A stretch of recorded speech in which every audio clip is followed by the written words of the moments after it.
Oh shit, we're live. Ooh, how's it going, Dopemon fans? We're here. Yeah, we're back. Yeah, the Today's NHL the mock day. draft. Yeah, we're here. We're ready. A little bit of a technical issues. We're 4 minutes late to start the stream, and that's all right. But We're not starting yet. yeah, don't worry. They haven't picked yet, so we haven't missed anything. That's good. Allow that for later. Cool. Comment down below your prediction for first overall. Do you guys think it's Owen Power like we both do, or if you think we're crazy and have someone else? And I can definitely see the arguments. I can definitely see the arguments for someone else, but in a mock draft scenario, well, when we're not necessarily ranking players, I think it's gonna be Owen Power. What about you, Ryan? Yeah, I think the consensus among scouts has been Owen Power, so why not keep it like that? I don't think it'll change today unless a trade happens. Maybe there's been a lot of movement, but yeah, every year we hear, oh, it could be William Eklund instead. Oh, it could be Dmitry Buchelnikov instead, but it usually ends up being the guy who we all knew was first overall. yeah, let me say.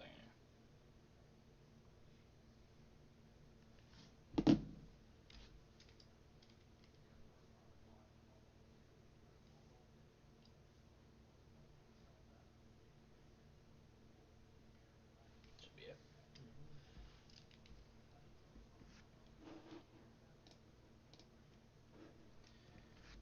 Oh my God, 2020, the 12th, the 44th, and next year's first. Oh, holy shit! That's two firsts.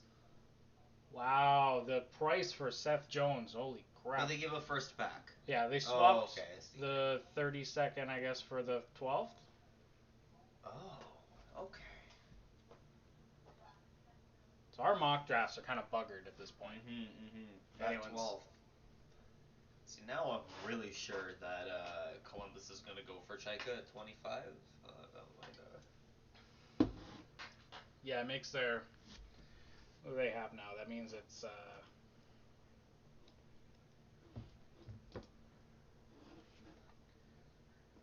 Shouldn't have made this yet.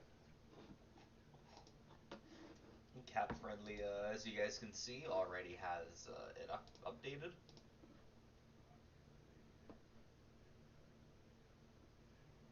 Yeah, 5th and the 12th now for Columbus. Yeah. Where does Wallstack go? In my draft. Fuck.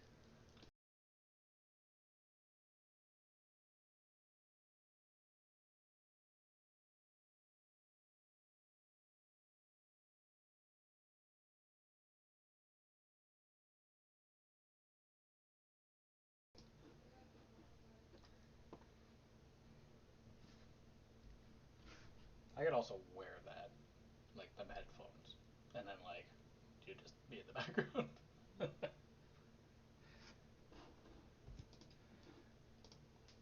We'll see. We'll see. Apparently, there's 10 people in the viewers right now. What's up, everybody? Sorry for our audio issues, but we're chilling. My fault. His fault. Yeah, I'm blaming him 100%. But let us know who you have going first, man. What's up? A lot of people think it's Owen Power, but who knows? Yeah, we've seen a lot of good arguments for Matty Beniers, maybe Eklund, but hey, maybe even Jesper Wallstedt, but none for mostly Owen Power. Or is it in your bag? Yeah. It sounds fine for my spot. Okay.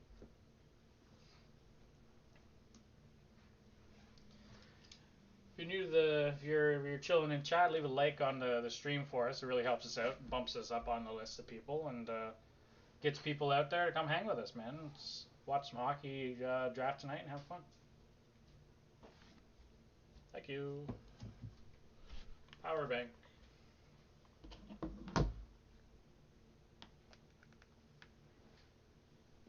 Phone is 100% gonna die. Power wave through stream.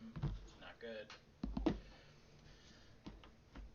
Yeah, so it's Seth Jones, the 32nd overall, and a 6th or 7th? Yeah, a later pick maybe? For Boquist, the 12th. And a 44th. 44th. And a first and next a year. first next year. That's an absolute haul to give up for Seth Jones. Good for Columbus. Yeah. Oh my God. Really taking advantage of the inherent value that Seth Jones has, I guess, Mm-hmm. but. And of course, on a $9.5 million 8-year contract, which is really the biggest part of it, because if you sign him for cheaper, Chicago could have won this. Like, if you sign him for half that, you'd be like, wow, that was an incredible deal. But you sign him at $9.5 million. Yeah, $9.5 million for 8 years for Seth Jones. Yikes. And we're still in COVID pricing times. This is that's a lot of money for a D who doesn't, who isn't, in my opinion, as good as his defensive partner Werenski. Yeah, like if I had the choice between the two, I'd probably take Werenski, but it depends on the day, I guess. But I wouldn't have given that much up for Seth Jones. The friggin' Chicago must have really, really needed D. Really turning it around over there in Chicago, trying to get what's left of Patrick Kane and Jonathan Toews' career into contention. Yeah, you don't know how many years they have left. You don't know how long it's going to take for Taves to get back, even. I know we got an update on his injury recently. His injury is an immune disorder, which is just crazy. Yeah. It was, he isn't coming along as fast. Sam Cosentino. Yeah, Sam Cosentino, as his mock draft, has Power, Beniers, Edmondson, Hughes, Gunther, Eklund, and I missed the rest of them because I'm slow. Yeah. But similar guys in everyone's top 10s that you find. I didn't see anyone out there that was too out of the ordinary.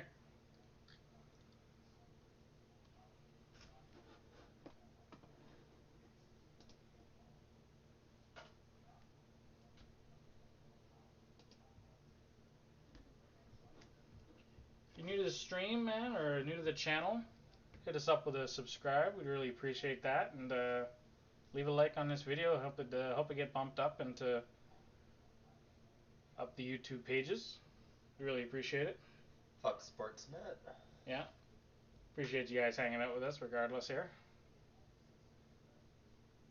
Let us know what you think. Who do you think's gonna, whoever's in chat right now, who do you think's gonna bust into the top 10 that people aren't really thinking? Who's like an outside shot to make it in the top 10? I'm gonna say Fabian Lysell, but I don't know how outside the box that is. A lot of people have him ranked highly, but have him drafted in the teens somewhere.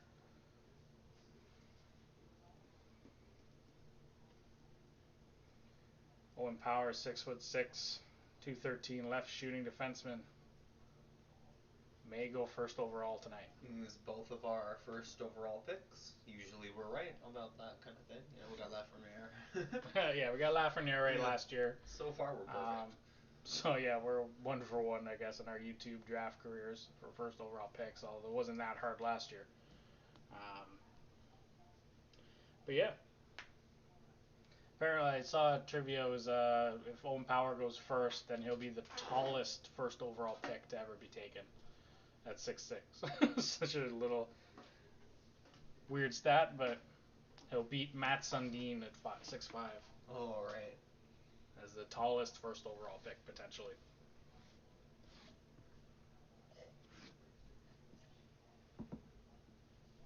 Good for him. Yeah. He is a strong boy. He's got a strong upper body. It's a strong lower body that he has to fully develop into, though. At 6'6", at his age, you're still filling out, still a teenager. Haven't developed that man body, the full size. So we'll see how he comes along. And I think if he develops a stronger lower body, which I do think he can, then he can for sure reach that max potential. Yeah, he's still 18 years old, so, or it might be 19 now, but still 18 years old. Yeah, he's got to be 18. Yeah, He has to. Yeah, sorry. He's 17 or 18. Young kid, he'll get stronger. Mm-hmm. People worry about his lower body. He's 6'6", and he's 18. His legs will get stronger. Mm-hmm. And that'll help with his gap control, improve his speed a little bit, his skating. That's where it's at. It is another virtual draft being held tonight. Haven't had a live draft in a few years now, but they seem to make the virtual draft work last year, so why not? Keep it going. I just feel bad for all the guys who are like, you know, first round prospects who don't get drafted and they're just sitting there in their living room, you know, on their couch, like watching themselves wait until the second round. And, Yeah, if you're a fringe first rounder, it must be tough.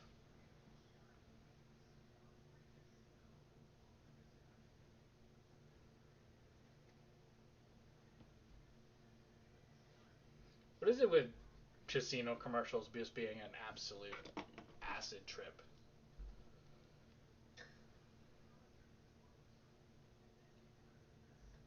That's part of it, the flashing lights and colors. Yeah, it's fair. Yeah. Yeah, remember Noel Gunler fucking dropping out of the Yeah, that was a surprise. Yeah, right. And I imagine him sitting there being like, "Oh my god, you know, damn, like He went like 40 something 40 to something Carolina." last year. Yeah. Carolina was. I'm going to.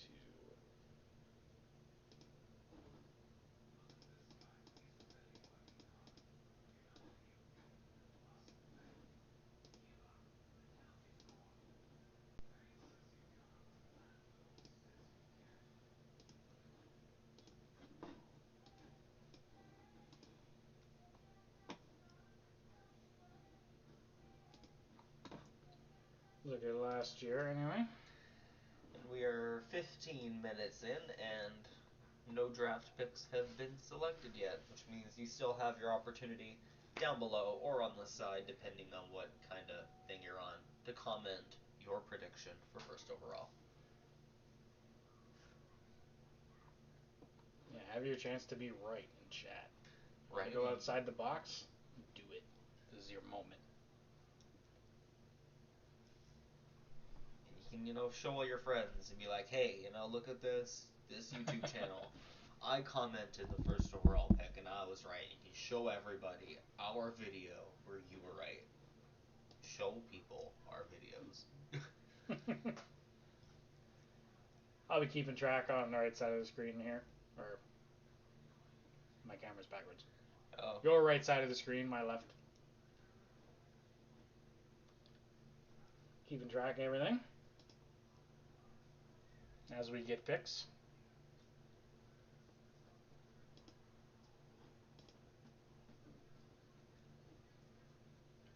And there always are, you know, I think every year there has been a trade in the first round, like leading up to or on the day of the draft. Like I don't remember a year where there hasn't been somewhere in the 10 to 20, you know, 20s where there's like no A little bit of movement, yeah. Yeah, you know, there's always a year. There's always a little bit of movement every year.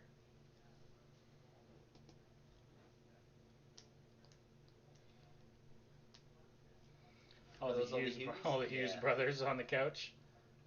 Good for them. Jack. All the hats in front of them. Expecting to go top 10. I would be shocked if he went outside the top 10 for Luke Hughes. It's tough taking him outside the top 5. Yeah. You know, I thought I had Jersey taking him. You had San Jose. San Jose taking him.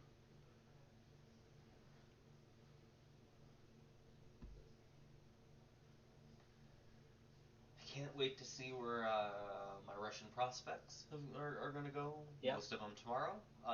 If you haven't checked it out, go check it out. I made a list of the top 31 skaters in their first year of draft eligibility out of the Russian system for this year. Draft prospects.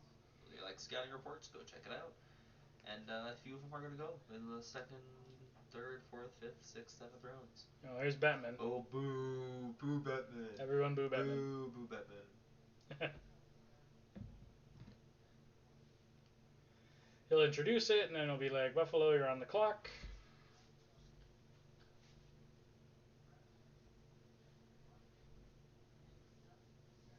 That was a you in chat.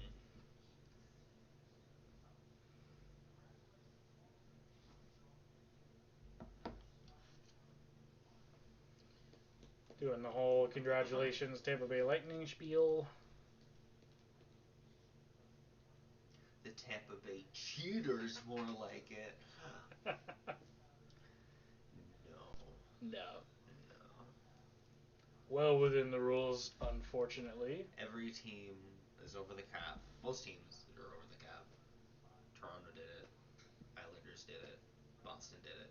Basically Vegas every did it. playoff team did it. Yeah, basically every good team does it. Jackets acquire Jake Bean from the Hurricanes in exchange for a second-round pick in this year's draft. That one. Previously acquired from Blackhawks. So that was the second. 44th. That was the 44th pick. Mm-hmm. Interesting. So they got Jake Bean. Yeah. Interesting. Columbus is a defenseman factory. Yeah. A lot like Nashville. Yeah.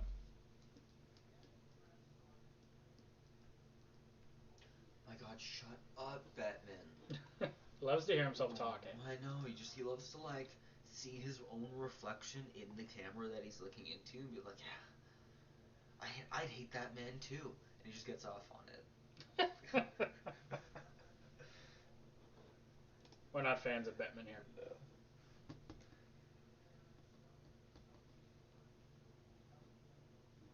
Yeah, one day TSN will be like, we'll love to have you on. Ooh, by the way, we found this one time you talked trash about Bettman. We can't let that slide. Bastards. Got us.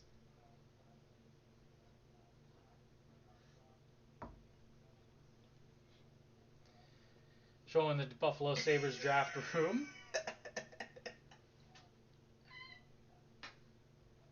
Obviously got front office head scouts and stuff, but they got 8 people. Yeah. 8 people. It's their entire staff. They have the GM. President's probably in there. The assistant GM or president? Yeah, AGM president. Yeah. So 2 of the management core and then 6 scouts.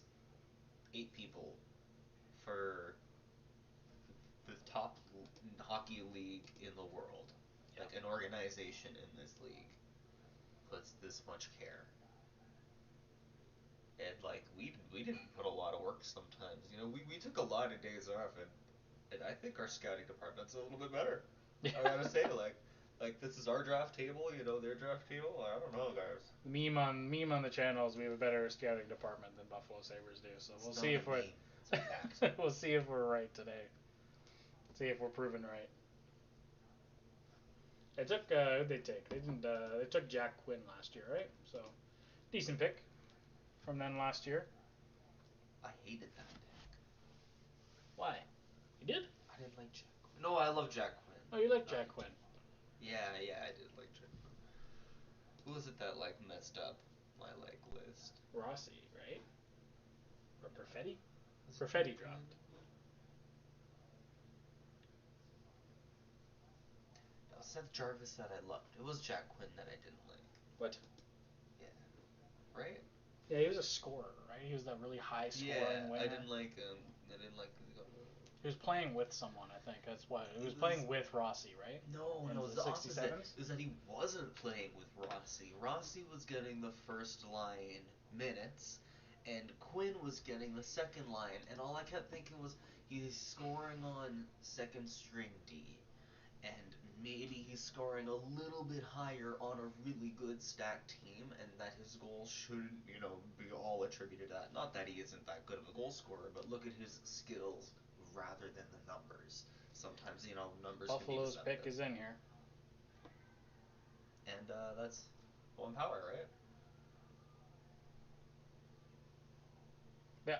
Yeah, Owen Power. Owen Power goes first overall to the Buffalo Sabres. So far, we're 1 for 1. We are 1 for 1 here, both of us. It's the right choice. You know, you can say what you will about his skating and his gap control. His hands aren't even, you know, super quick compared to other D, but his intelligence, his hockey smarts, his poise, just the way he's like so calm on the ice is something that's just beyond his years. You can't teach that kind of shit. Yeah, we're a little bit higher on Owen Power. I've seen a lot of people kind of drop Owen Power down their rankings. I don't know if I agree with those people, but I don't know. I think it was the consensus here from scouts, regardless of the hockey Twitter. Yeah.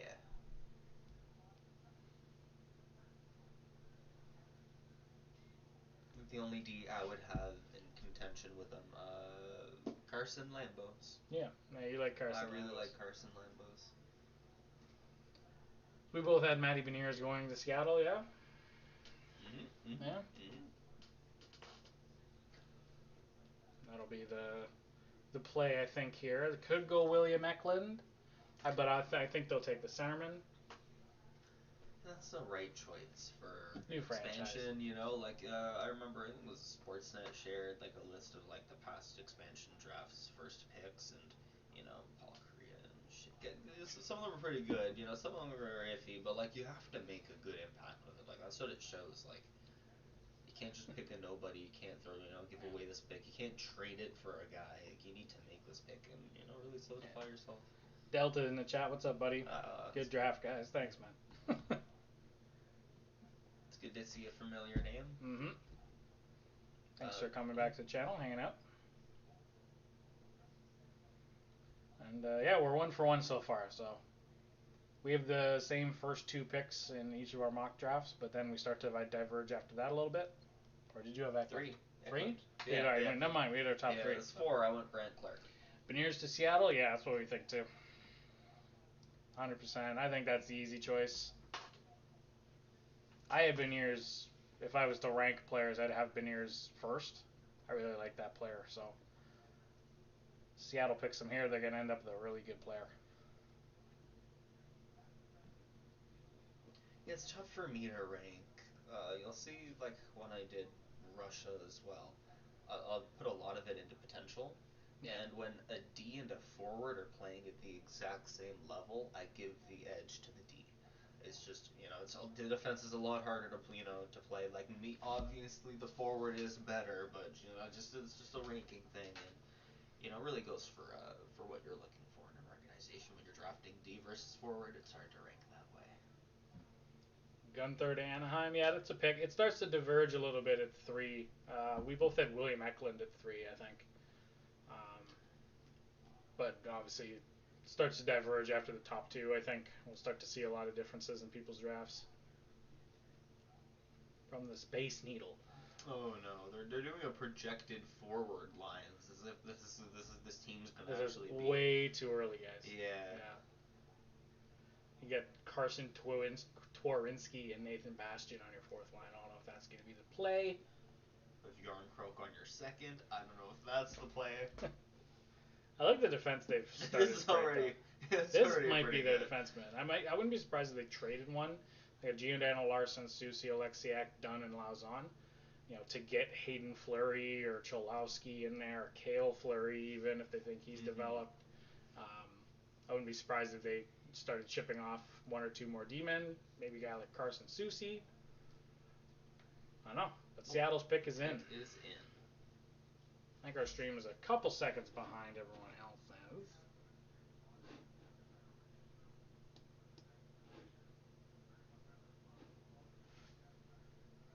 Yeah. Matty Beniers. They had his jersey ready. Imagine if it was someone else. Would have been awkward. There's Matty Beniers. Number 2 pick to Seattle.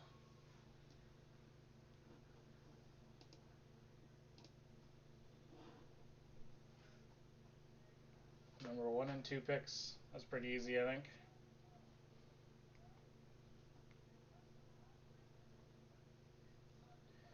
University of Michigan teammates.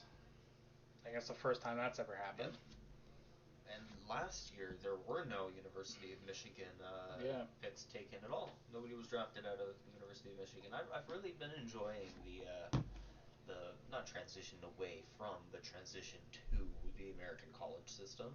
Yeah. I love seeing all these weird schools developing incredible hockey or systems that just are pumping out really good players. Not all of them have to be like Beniers or Power top franchise potential talent, but like even a guy like Christian Wolanin who went to North Dakota or whatever. There's just North Dakota's pumping out guys who can play some hockey, get some good old hockey. Mm-hmm. Yeah, I like to see more systems. I'm a little bit. I don't really understand the American system. I'm not gonna lie to you. Between the U.S. National Development Team and their different ages and leagues and USHL and obviously the college system. It's all so intertwined. I get a little bit confused thinking about it. I get the how the NCAA Division One compares to the Tier 1 USHL and the Tier 2 NAHL. But when you start talking about prep schools, the USHS, the high school, programs, it becomes really tough to not only understand but judge players from those programs, just because the levels are so different. When you talk about, was it Sean Morrow? What's his name? Scott Morrow. With Scott Morrow, a guy who comes from a prep school, which I think covers up a lot of his deficit, which may have been exposed at the USHL, but at the same time, like you know, the few games that he did play, how much of that is an actual indicator of his game? It's really tough to tell when comparing a prep league or a high school to certain other leagues.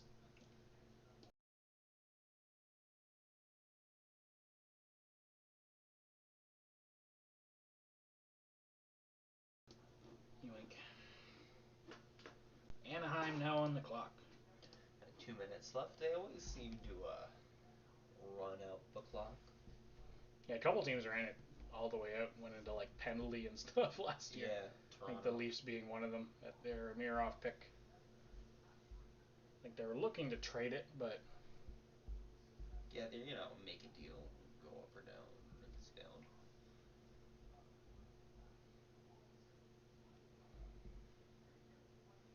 Good pick for Seattle, man. This is you know exactly what you're gonna get from a guy like him. Just such compete level. Even if he isn't gonna be a number one center, even if it's just a second line kind of guy, who cares? He's gonna be a big face for the franchise. He's still gonna be good, and I can't wait to get his jersey one day. yeah. Maybe an Alexiak jersey for Seattle. Yeah, I'm trying to think of who I would get for Jamie Alexiak. maybe an Eberle jersey. Depends on what they start with. Start of the year, I guess, right? It'll be a big deal because they'll have a lot of turnover. Obviously, I don't think Alexiak is going to be the guy they turn over because they just signed him to that big extension. Yeah. But if you go Hasties on some jerseys and shit to cover shipping. Yeah, I'm down. Gotta pump up my jersey collection. I just have a bunch of Leafs and one team. I have a Brodeur Team Canada jersey, Olympic jersey, or not Olympic jersey, like a Hockey Canada. Yeah, Hockey Canada. Yeah. I got one Sens jersey and then a bunch of Richmond Hill Stars. Yeah. One with Orange my name Flyers. on it. Yeah. Yeah.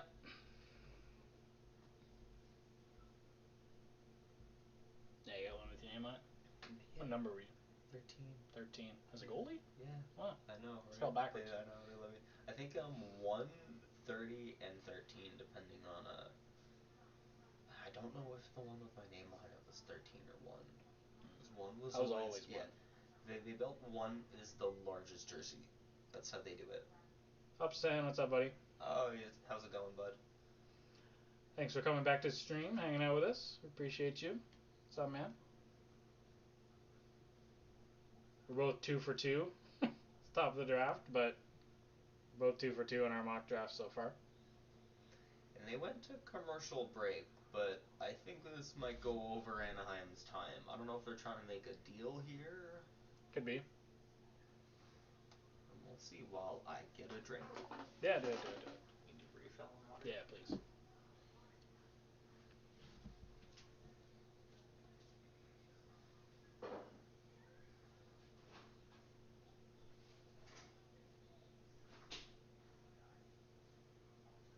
In between commercials here.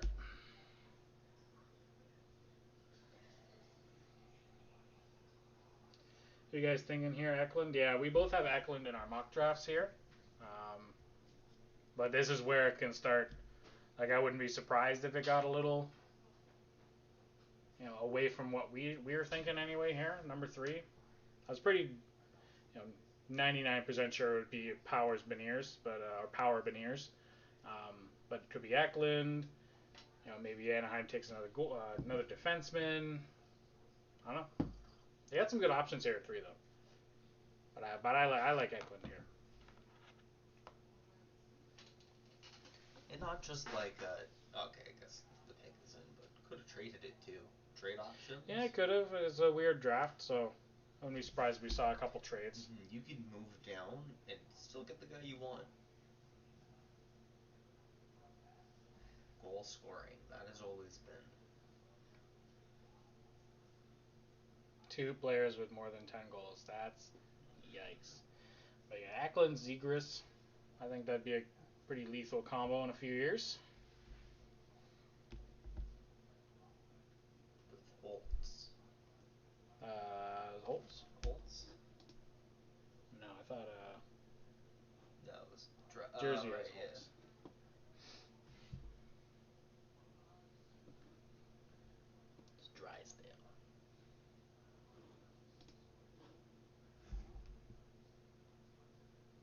And here's pick number 3.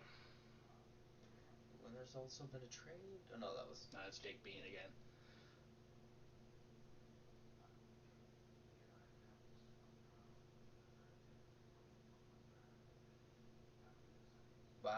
Wow. Mason Mctavish. This one throws a wrench in both of our mock drafts. Mason Mctavish with. I really like Mason Mctavish, but I was not expecting him to go this high. You know what? In a way, I kind of was. I'd rank him. Not 3.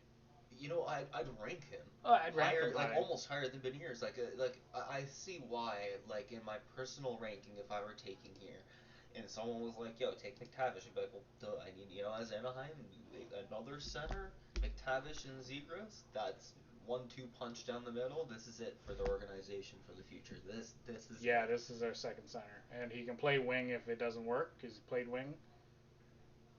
Wow, a little bit of surprise there. He's good, but I really think Eklund is better. Yeah, I think Eklund has more upside. There's a higher ceiling, but I really like Mason McTavish. I'm a big fan of his. I'd consider picking him 3. So I just wasn't expecting Anaheim to do it. Wow. Yeah, I had him 5th. I had him 10th because I thought that he was. I had him 10th to the Senators. I thought that the kind of book on him was a little lower, but apparently teams, at least one team liked him, right? You only need one team to like him, so wow. And of course, because OHL, sad face, WHL only played a select few games. Even the QMJHL didn't play as much. Less games, less video. You couldn't go to certain countries and see certain players play. Arenas are closed, so it's a lot harder to get a view on guys. And Mason McTavish is a guy who I think if there had been more scouting on, people would be higher on. And and maybe Anaheim did their scouting, and this is just who they liked and who they saw. I think this draft is really going to be indicative of the team's scouting. And if they scouted in Sweden, they're only going to take out of they're going to be more willing to take guys that they've actually scouted and people who they haven't to be ease up on them. I think last year they would have been willing to be like, oh, that guy dropped, I'll take him. But this year's different. Big question coming now is, will they reunite the Hughes brothers or the Clark brothers? But also now William Eklund maybe they're thinking about him now. I took Luke here. And Brant Clark. You had Clark, so at least 3 kind of buggered us both. Yeah, that one threw us all off. Well, we're wrong now. Neither of us can be right. Yeah. We're stupid. No longer a perfect mock draft. Mm-hmm. That's all right. I'm glad I had Mctavish as high as I did. Mm-hmm. Like, I'm glad I saw something that, other teams do as well. They're the pros. We don't get paid for this. We do this for free. Yeah, when I did my first mock draft, like my first run through of it, I had Mctavish at 5. So 3 is not that much of a stretch for me. Maybe for some people, but not for me. Top Devils prospects: Dawson Mercier and Alex Holston last year. Nolan Foote still in their systems. Makama Doolin, who we both liked. Really Second liked. round last year's draft. First round. No, he went 19th. Oh, you got 19th? Yeah, remember, it was way higher. He was the guy who was probably 20th. projected to go, 20th, he projected to go in the second round. I had him in the second round. I had him as my honorable mention, being like, hey, I really like this guy. He'll be in the second round, and then he jumps to the first. I'm like, oh, okay. Yeah, I had him as a guy who could get into the first, I remember now. I get my own draft and the actual draft confused sometimes. I think that's how it happened. Yeah. If you guys are new to the stream, just a reminder, hit subscribe for us, a like on this video. We really appreciate you bumping up the live stream for us. And yeah, thanks for hanging out tonight, everyone who's new here. And if you've come back from previous stream, thank you. Welcome back. Yeah, we appreciate your repeat business. No business yet. Makama went 20th last year. Yeah, we corrected ourselves. Jersey, 15 seconds left on our clock. To be fair, it's a tough choice in 4th overall. Yeah, they got so many options here. They can do whatever they want. Ratu to fall out of the first round completely? Yeah, I definitely think Ratu could fall out of the first round. The draft this year is so up in the air. And Ryan and I were talking that 20 to 55-ish range is just so. Yeah, it's all over the place, and Ratu's at a weird development path. So some people have him falling out of the first round, unfortunately. But I still have him in there, but only because I believe in him. New Jersey to see.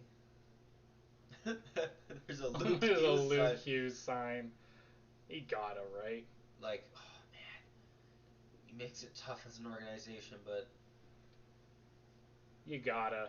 I had Brant Clark, but if everybody's chanting Hughes.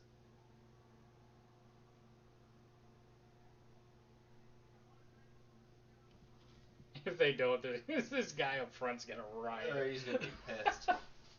And Hughes forward, Hughes D.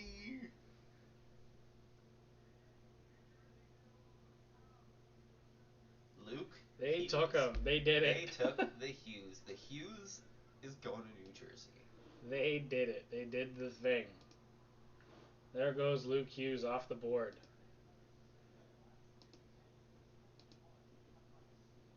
Good for them for doing it. Honestly.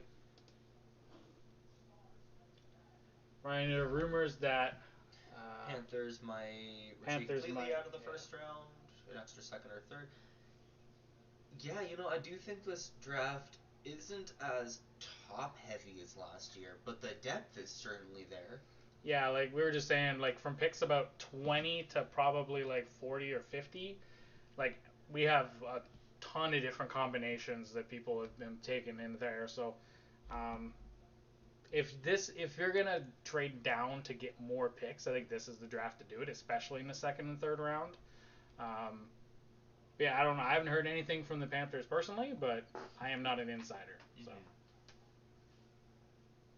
If we were, we'd be leaking a lot of information. Yeah. Yes.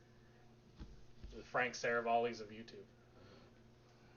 Yeah, and I think with Vancouver completely getting out of the top 10 of the first round here, that Hughes isn't going to unite with Quinn. So this is the only chance to, That'd have been fun to see that D combo, but Yeah, the 1-2 punch. But hey, you know what? I'm just as glad to see him. It's just as cool to have him in New Jersey.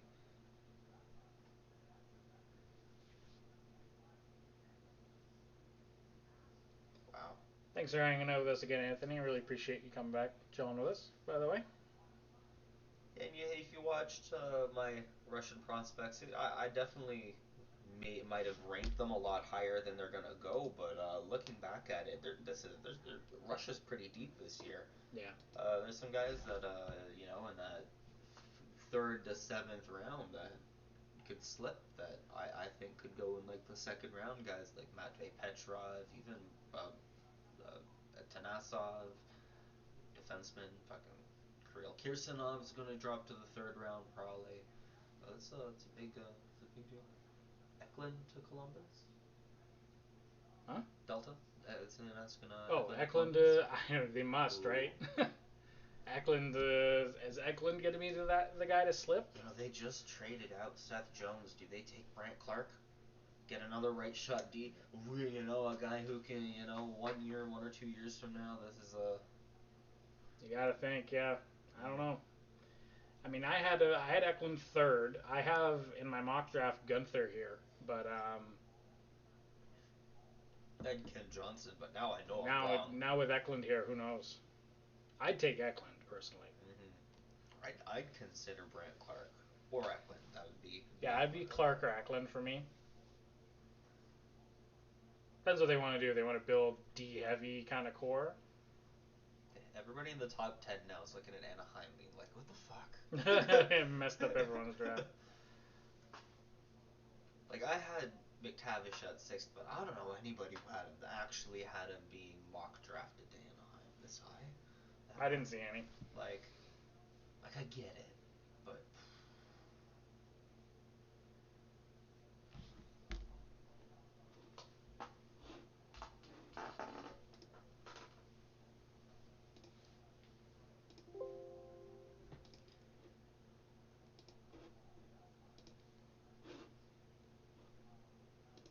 Let's mess around with some things here. All right.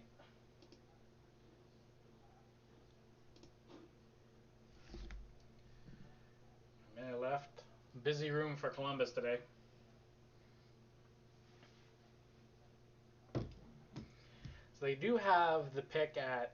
oh my God, they have 12 now, right? This is what a real draft board looks like. I had a full room of people and all in matching polos. Yeah, all matching shirts. That's embarrassing.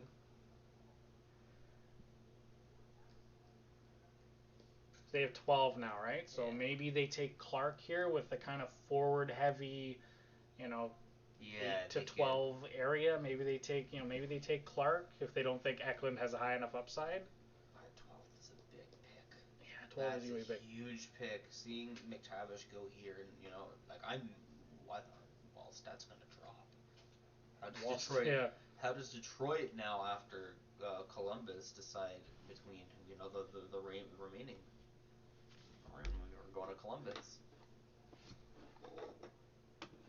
There's John Davidson, president of Hockey Ops.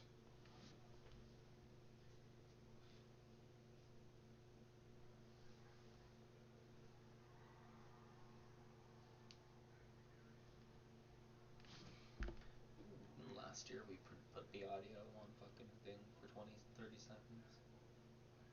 Yeah, I don't want to mess with this time. Yeah.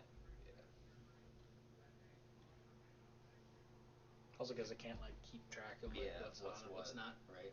Mute us for too long.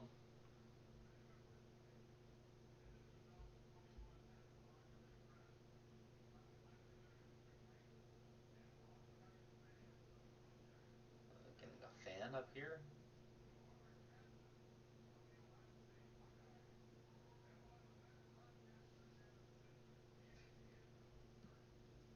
Who is that? Okay. A guy that is only known to CBJ fans, I guess. I thought they were going to bring Nash on. I heard fan of the Blue Jackets, and I'm like... Alright.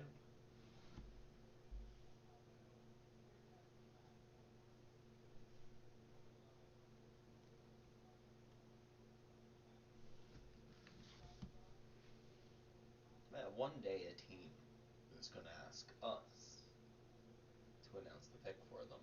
We'd be like, we're gonna go to Dopemon live to Toronto, where Dopemon's gonna announce the 27th pick for Toronto. Kent Johnson. Ooh, Columbus picks Ken Johnson. Holy crap, I was right. I don't know. I didn't. You know what? All right. If he's on the board, he's on. You know, I had a weird feeling when I was doing my mock draft. I had Ken Johnson 5th, Mctavish 6th, but I definitely had Johnson a little bit lower. I know there's a few comments in our mock draft being like, fuck Johnson, his defensive game. I did see a side of his defensive game, like a sense that he did read the game, the ice pretty well, especially on the rush.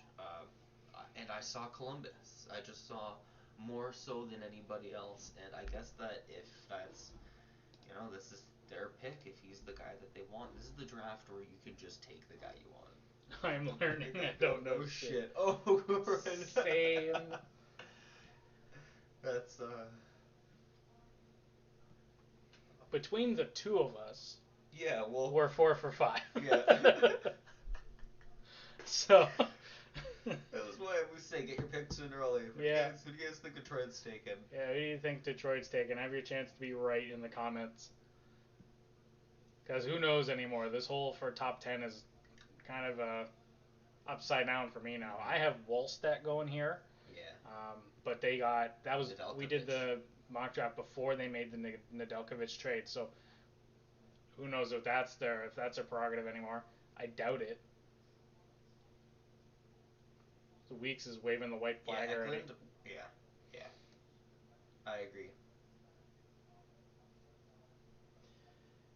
Yeah, you'd think. I mean, Eklund's kind of fallen into his lap. I don't think he'd expect him to be there at 6, but who knows, man?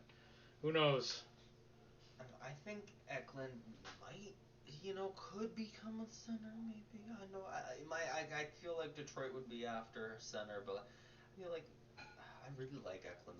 The way that he would have for Anaheim. I thought he would have tied together their forward group really well, their offense. But in the future for Detroit, that could work really well too. Ryan, what are your opinions on forwards? Samu Salmainen, Sam Helenius, Oli Kapanen, Ville Koivunen, the Finnish guys, eh? I like Koivunen, I think, out of that group the most. Samu Salmanen or Salmainen, do you think they play together, I think, don't they? So they're kind of in the same boat, I think. Koivunen, I think, has more skill. I don't know. I don't have much of an opinion on the other two guys. I know Olli Kapanen. Honestly, I don't know about the other two guys. I don't really have an opinion on either of them. But Koivunen, if I had to pick one of those 4 guys, I'd be Koivunen. You have him at what, 31st? Do I have him in the first round? Check your. I have Tuomala in the first round. Oh, Tuomala, right? That's what I was thinking about Cleveland. Yeah, I would add Tuomala to that list, Anthony, too. If you're looking at Finnish guys, Finnish forwards. I have Tuomala in my mock draft going in the first round, but late in the first round, so who knows? I didn't update my thing, did I? I did. Oh. Okay. I don't remember you doing that either. Yeah. You do it like instinctively whenever the pick is made, and you just say, okay.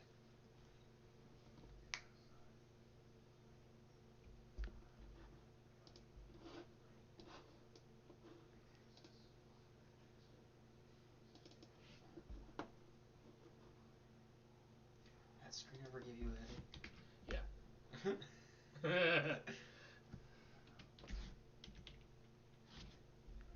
the Elite Prospects Draft Guide is great. I loved it. I loved it. It's It's so totally worth the EP premium. You pay for it. In the future, if we ever do, like prospect scouting reports, we'll definitely include their EP, kind of our take on it, and in a comparison kind of deal. Check out my Svechkov video where I do something just like that. Oh yeah, Samuel Helenius is this big dude from Finland. I remember looking at him now. Just reminding myself who he is. 6'6", 201, left shooting center. Third or fourth round. Yeah. Yeah. Big and physical is what he's described as. So, is he related to Christian Huselius or Helenius? Yeah, being the son of former goon Sammy Helenius. Big boy. Yeah. Loves to throw his body around. Big boy. Got another one here? Koivunen. It's a little bit high, but in a draft like this year, where anything can kind of happen in that 20 to 50 area, especially for forwards, in my opinion. Yeah, like that it could put if a team is into a guy, they will take him. Yeah. Higher, than he needs to be, because that's just what it's like this year. Yeah, I wouldn't be shocked. I wouldn't draft him that high. Does Florida have a second round pick?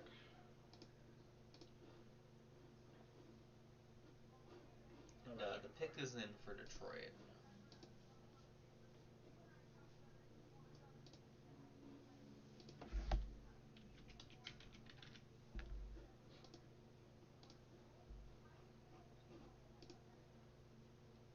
Yeah, Detroit has the 38th overall and the 48th overall. I think if they wanted him, they'd probably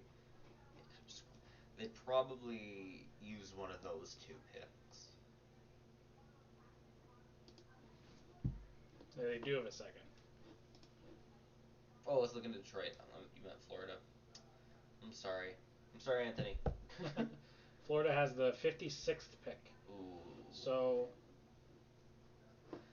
I don't know. Yeah, that's tough. You're in between there. Maybe you try to trade up or trade down with your 24th to get Koivunen if they really like him. But and we're going to Detroit. They're about to get someone out to announce their pick. I had Wallstead here. Who'd you have? Mctavish.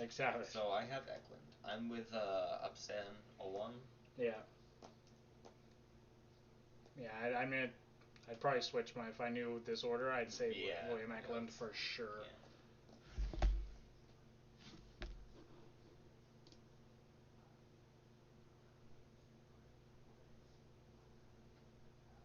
Cute. They have a hockey development program kid.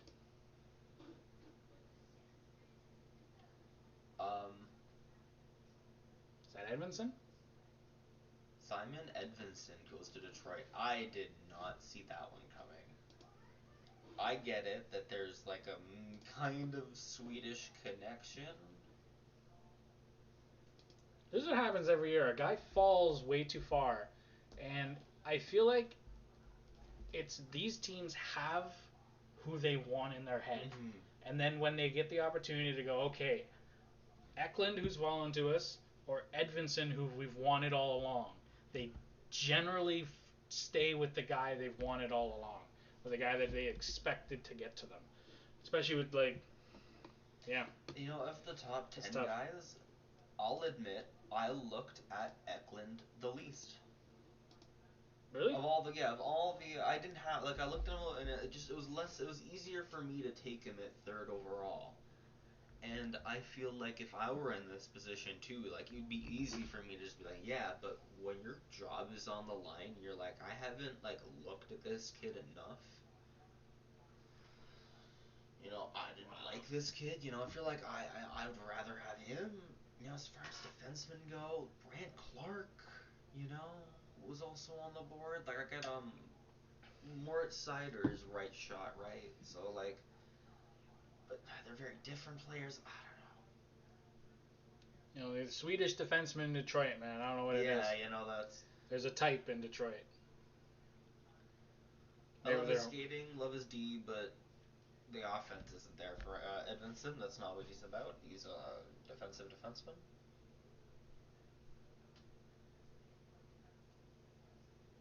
Yeah, I don't know. Who knows, Upson? We're just speculating here. Yeah. Our best guess. San Jose now on the clock. Who did I have for San Jose? I had Edmonton going to San Jose, I think. I had Luke Hughes. I did. Yeah, big guy still on the board. Eklund's still on the board. Gunther, Brant Clark, Wallstedt. They want to do that. I think that might be that might be it. If it's not Brant Clark, they have a lot of D that they'll need to replace eventually, but I don't know if it's now. Burns and Carlson on the right side will be, you got to think about replacing Brant Clark. Could step in there and kind of do both. I can meet, Wallstedt. San Jose doesn't have, they can use a goaltender. Martin Jones just wasn't doing it. Did they just take a pick or just someone else? No, that's Matty Beniers. Okay, that's Matty Beniers. Those are just showing Matty Beniers.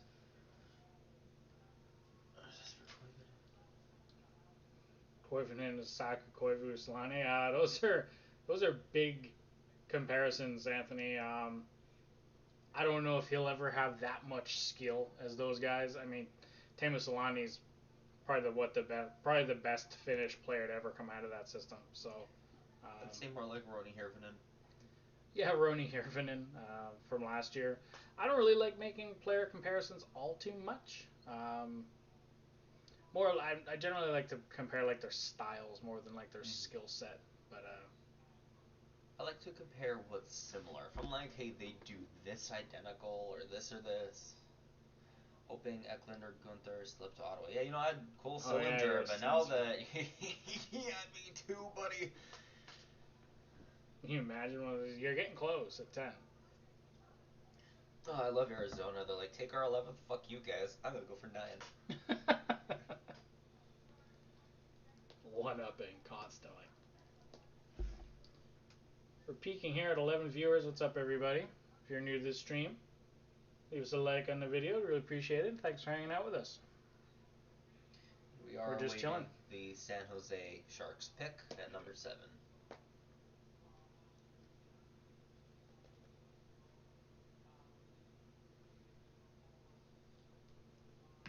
We'll see what happens here.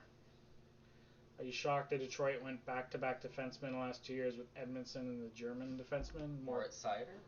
Moritz Seider was a couple years 2019. ago. Yeah. Last year, Detroit picked Lucas Raymond with the 4th overall, and I love Raymond. If you're a Detroit fan, you got to be happy with him. He's going to be a first-line winger for a long time to come. And yeah, 6th overall in 2019, Moritz Seider. Detroit's a team that will take who they want. Eiserman's a guy who he wants a guy, he'll take a guy, and he showed at 6th overall in 2019. He showed at 6th overall in 2021.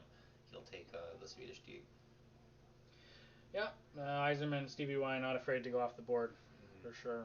Or not off the board, just kind of off. Down, to pick the guy he wants. Gets his guy. So, no, we're not that shocked. You have an opportunity to what he thinks is a top pairing defenseman, you got to take those guys. Those are hard guys to find. Top pairing D or do not grow on trees in the NHL. Very few of them. Wallstedt or Gunther here? Do you have a prediction on that? I keep saying Eklund, but yeah, right. Apparently he's going to be slipping. Apparently Eklund's slipping. Maybe NHL teams see something that we don't, not to take him. They got Melnichuk, right? They got that Melnichuk kid as a goaltending prospect. It's crazy. I can't remember who on NHL Network was making the comparison, but they were comparing Simon to Victor Hedman in terms of his playing style. No. Yeah. I hate that's such a every single time that a defenseman is compared to Victor Hedman, it's simply because he's tall. Yeah. That's it. Same for power. It's so lazy. I saw people comparing Power and Edmonton both to Victor Hedman because they're 6'5" and 6'6", and he happens to be another tall defenseman. You know who reminds me of Hedman? Chaika, because he's tall. Right, and we're Doug Wilson Jr. here in San Jose, about to announce the pick. And I don't recognize him. Wait for the name He's to pop hugging. up. He's hugging. William It's William Eklund. Eklund. Yeah, you can't pass on him. You're seventh. It's getting insane, right? In my head, it's a debate between him and Wallstedt. Like, do you take the goalie now or later? And I think maybe Gunther to LA. I might like that was my prediction. And Clark to Anaheim. I had Clark here. Yeah. I had Clark here. Or no, did I? Yeah, I did. Yeah. Would you still with Gunther on the board? Yes. Yeah, I think I'd have Clark ranked over Gunther for LA here, but who knows? Yeah. And do you think Anaheim will take Gunther? Arizona. I mean, yeah. Arizona. Yeah, I think The Yotes. they may take Gunther. They're looking for scoring. Could. Maybe the Yotes take Wallstedt. Maybe the Yotes take Wallstedt. I don't know. You I'm don't really curious who's ninth, going to take the goalie. right? Like that's just to get ninth overall and not be like, hey, I have a guy I want. Doing a mock draft for the first 2 rounds or the second round, Herb? Yes. We have thought about it. Yes. A lot. Yeah. Next year we're gonna do it, or we'll probably go halfway through into the third. Yeah. Yeah. Yeah, we're gonna do a lot more scouting, I think, here, just because this year specifically was really weird and it was really hard to see guys, and there wasn't a lot of sample on guys. Players only played like 10 games. Weird leagues in Europe, like it was hard to find tape of a lot of guys this year for like a casual fan. So this upcoming season, we're gonna have a lot more eyeballs on things. So um, yeah, look for a second, at least a second round mock draft next year just for fun. Yeah, and yeah, it does make a lot of sense. So yeah, probably not. Yeah, yeah, it makes sense. So yeah, we're gonna bet against it here.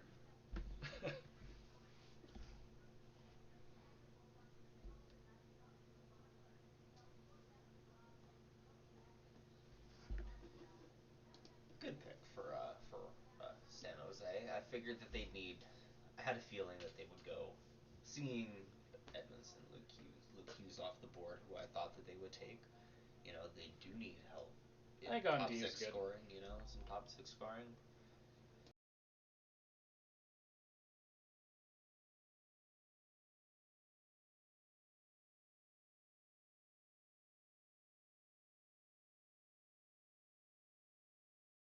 Yeah, like I've tried to fix it for. He keeps spoiling it for me. And LA's pick is in. Anthony, do you think Patrick Laine stays in Columbus even after the trades they made and the guys got for Seth and the guy got there for Seth Jones? I don't know. Laine's weird. Laine's hard to get a finger on here. We're ahead. Brant Clark. Yeah. Yeah. Brant Clark. There goes Brant Clark. Yeah, you're right, Upstead. And Ryan, you're both. You got one on your. All right. Yeah, for him. So I have 1, 2, 3, 4 picks right. I'm 50-50. 1, 2, 3, and that's it. Hey, I'm winning. Yay. You got Luke Hughes? Yeah, Luke Hughes is my fourth. Nice. Johnson I had at 9. Yeah. Tavish I had at 10. Johnson, okay. Edvinson I had at 7. And Wallstedt I had at 6. He hasn't picked yet. Yeah, I don't know about Patrick Laine, to answer your question. Yeah, that's a tough one. It's a. I think he stays probably, but What's they have to the re-sign return, him, right? What's the return for him right now? That you're gonna, you know, like you paid Pierre-Luc Dubois. Like you already gave up so much. You know, if you only get like a first back and a late first or something, like that's just not. This is Patrick Laine. Like this guy could get 40 goals next year. Like. I love your suggestion, by the way. Like saying the past few times, I think it'd benefit him to go to Florida to partner up with Alex Barkov. I think a line of Laine, Huberdeau, Barkov is easily one of the better lines in hockey. I think that's a scary, scary top line.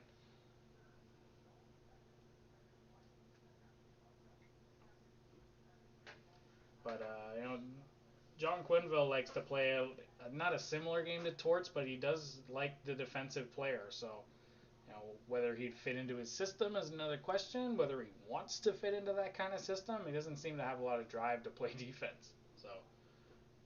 Admittedly, too. Admittedly, yeah. It says I don't play D, I'm a sniper, which is admitting he'd rather cheat and get scored on to take an offensive opportunity. You move to right wing. I think I'd keep. Yeah, I'd move Huberdeau to the right wing.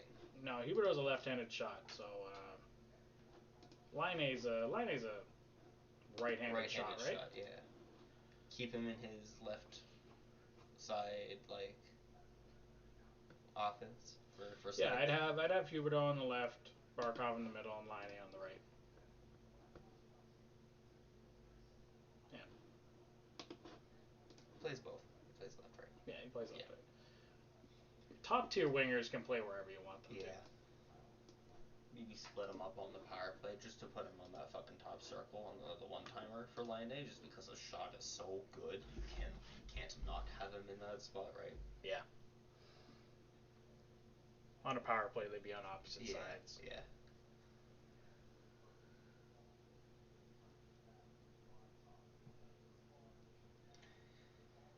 What a night so far, indeed.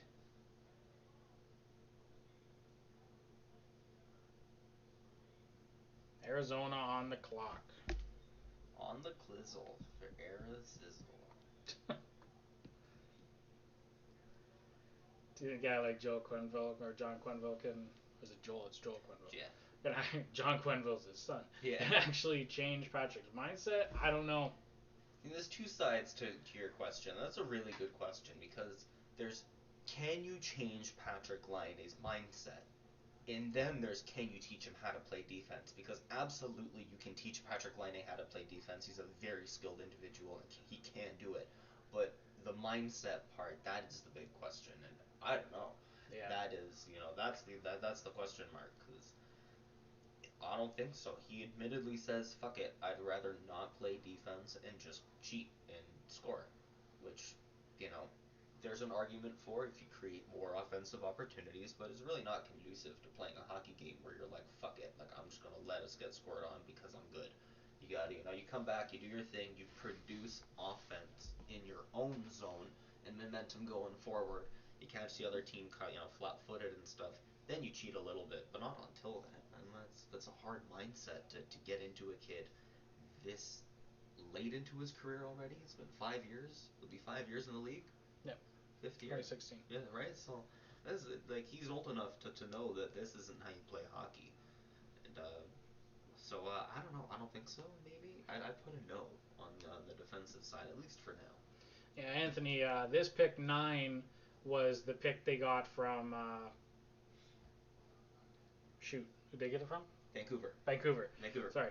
This is the pick they got from Vancouver today in the Oliver Ekman-Larsson trade. But the 11th pick is still forfeited. This is just one they traded for today. Yeah, so they gave up OEL to Vancouver for Roussel, Louis Eriksson, and Jay Beagle. 3 bad contracts, $12 million, all gets off. It's all just for 1 year. So at the end of this coming season, Arizona's off the books for $12 million. They give up OEL. Yeah. I don't remember the pick. Oh, the 9th pick. Yeah, the 9th overall pick. Yeah, that's why they have 9. It's Vancouver's pick.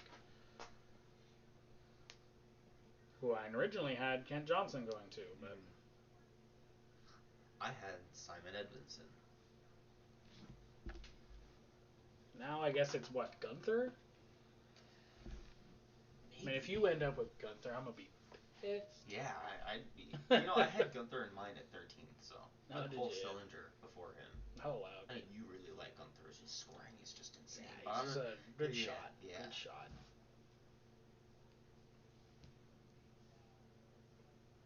And Arizona's pick is in. Yep.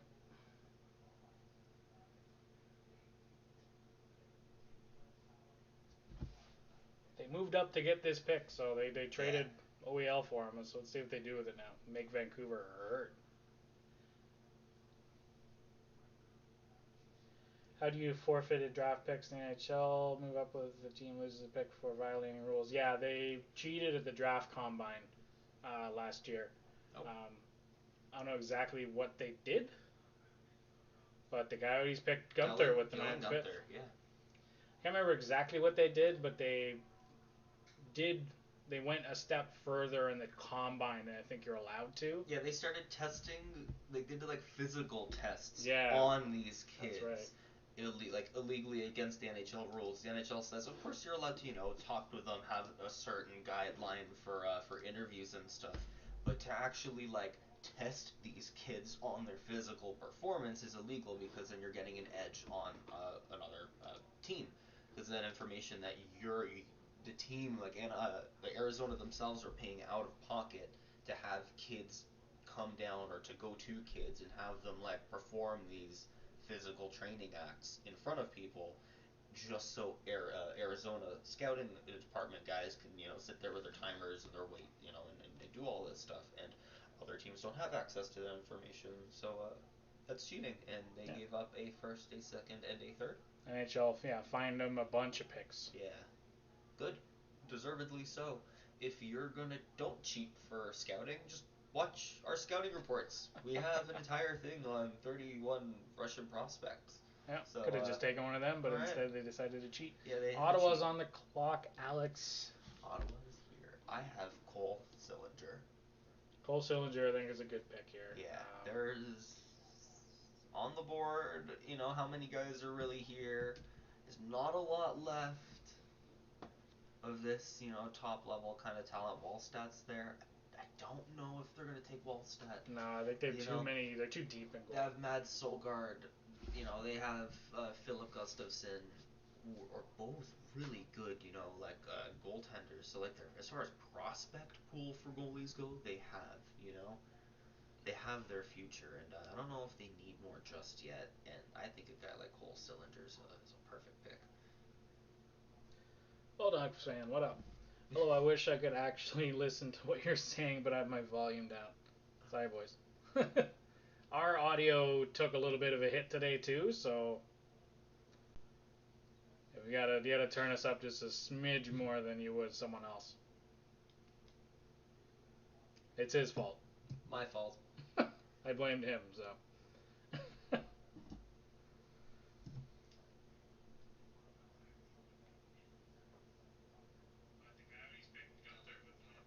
We're fine. That's pretty good.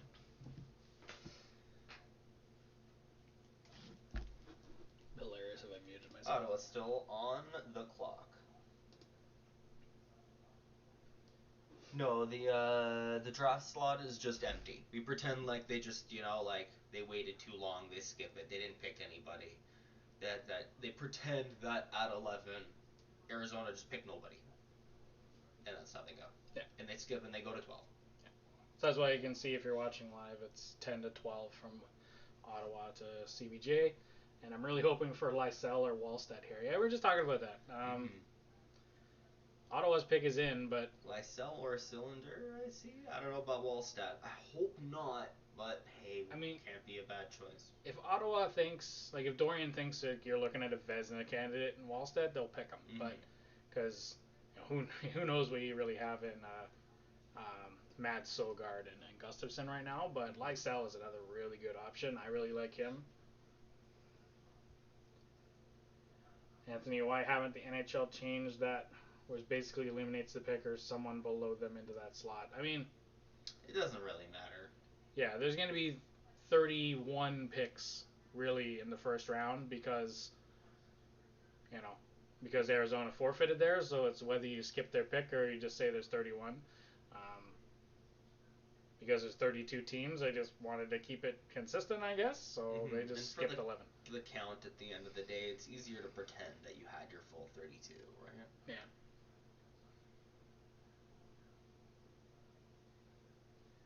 Ottawa's pick is in, but we haven't gone to Pierre Dorian yet.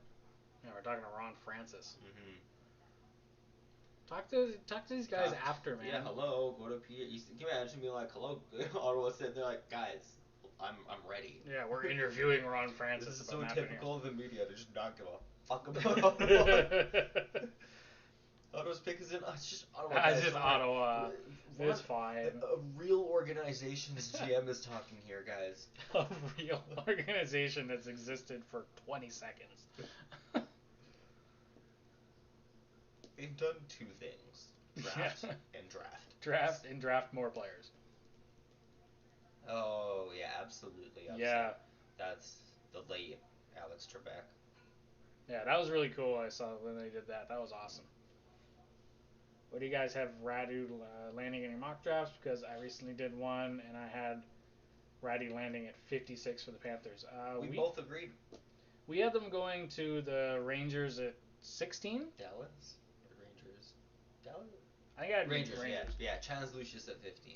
Yeah. And Atu Ratu at 16 to the Rangers. Yeah, we still think Ratu has some upside, so we still have him in a decent spot in the first round. But I've seen him as low as in the 40s or 50s. Mm-hmm. For some people really don't believe in him anymore, but I really don't see him getting to 56. I'd love to get the Finnish edition, but I don't think so, Anthony. I'm so sorry. We'll see tomorrow though. Maybe a 21 or whatever it is, your first round pick. Maybe there. 24? Yeah. 24. What do we got for you, Dorian? Mm-hmm. What do we got, baby? That's to say it in French too.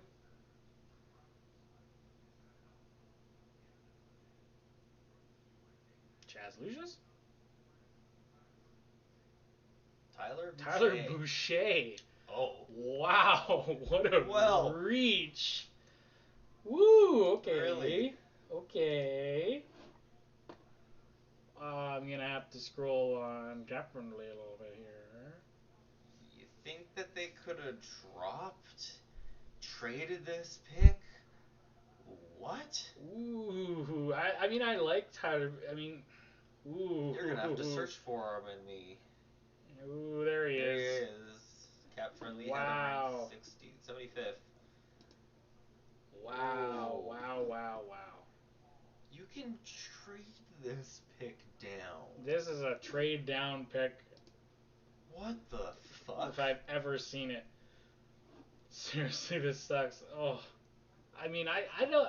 Okay, look. Tyler Boucher. Let me just get his, profile up here so I know what I'm talking about. Oh, and Anthony, you're talking about Fyodor Svechkov. I have an entire video on him. Go to our channel, scroll down a little bit in the videos. Number 5, I've ranked number 5th in Russian skaters. Fyodor Svechkov. Got a whole video you can watch on him that I made just for you, buddy. Tyler Boucher. He did, Russian players. He's the guy to go to. We have a whole playlist, or he does, on the channel for any of those questions for him.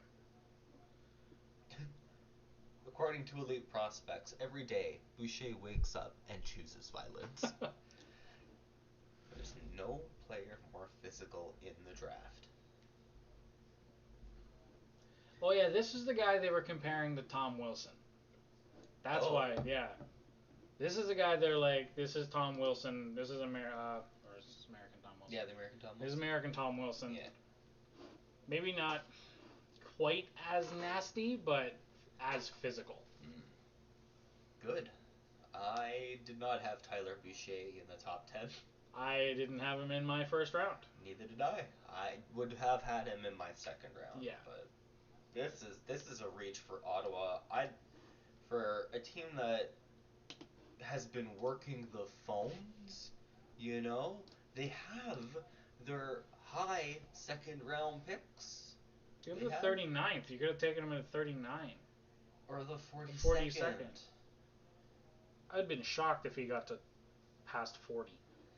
Oh, Columbus's pick is in. I guess we've been freaking out over this for so long. At number 12. See, now at number 12, I am just...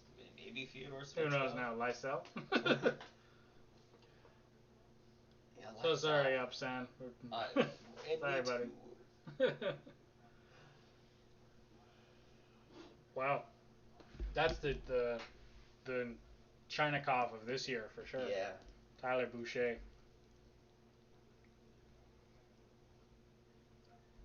And this is Columbus's pick that they got from Chicago today for the Seth Jones trade. Yes, they could have upsend. They have the 38th and 42nd. They could have traded this 10th overall pick for a piece. A number one center or a D or something.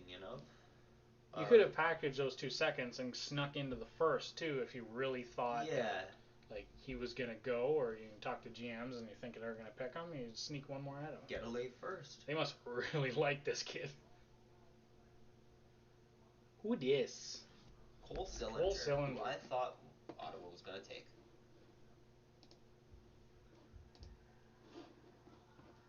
He's ranked below Mctavish.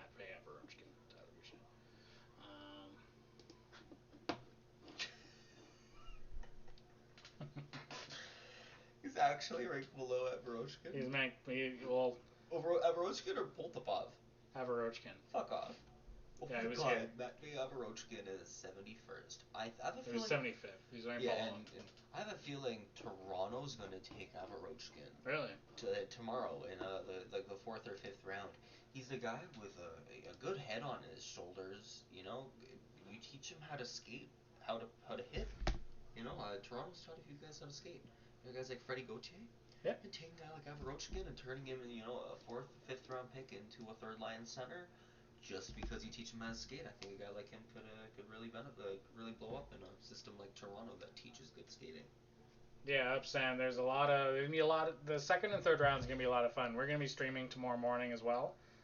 If you want to come back hang out with us again, but yeah, we're excited for the whole draft's gonna be interesting up until about the later rounds is a complete crapshoot, but rounds 2 and 3 is gonna be interesting.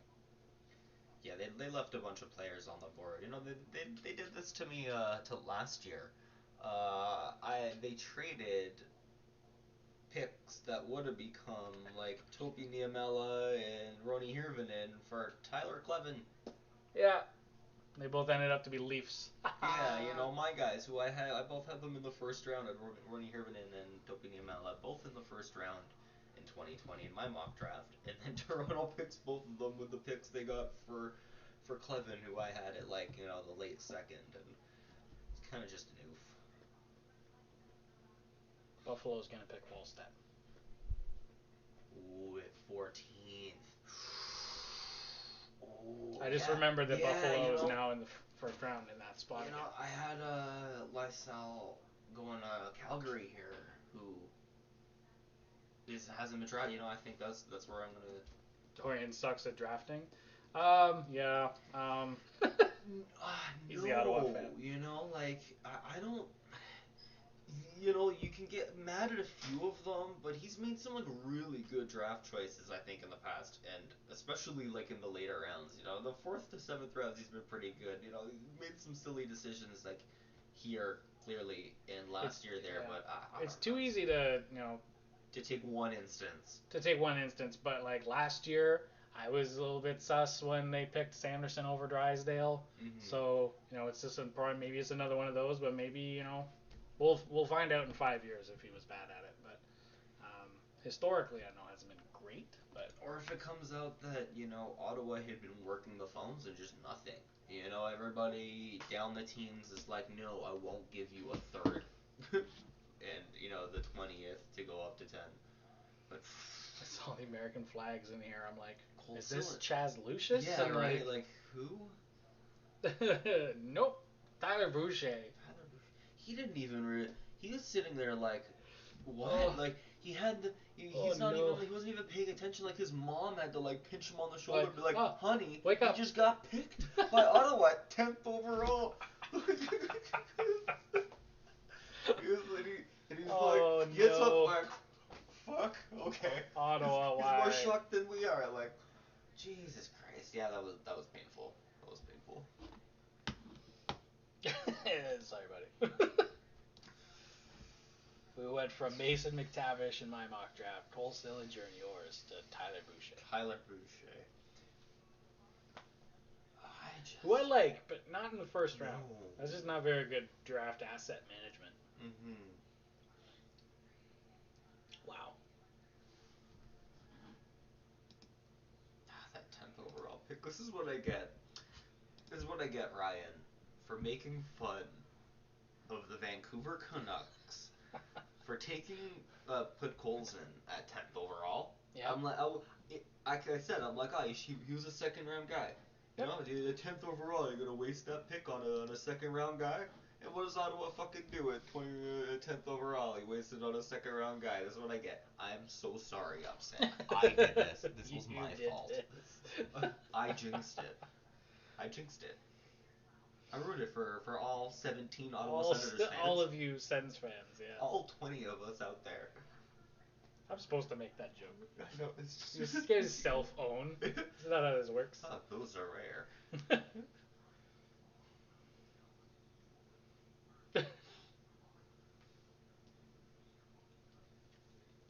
Oh, geez. All right, well, we carry on here.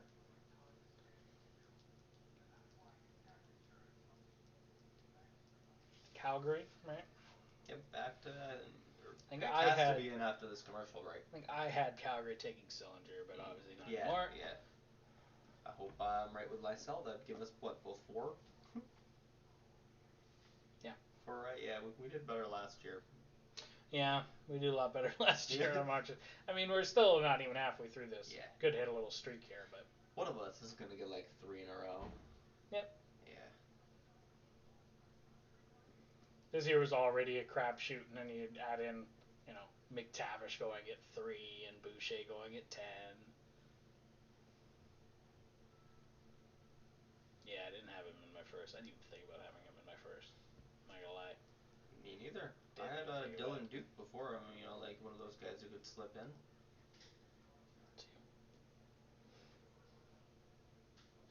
Maxim Kroviakov and Kirill Kirsanov? Yeah, yeah. Yeah. Good guys.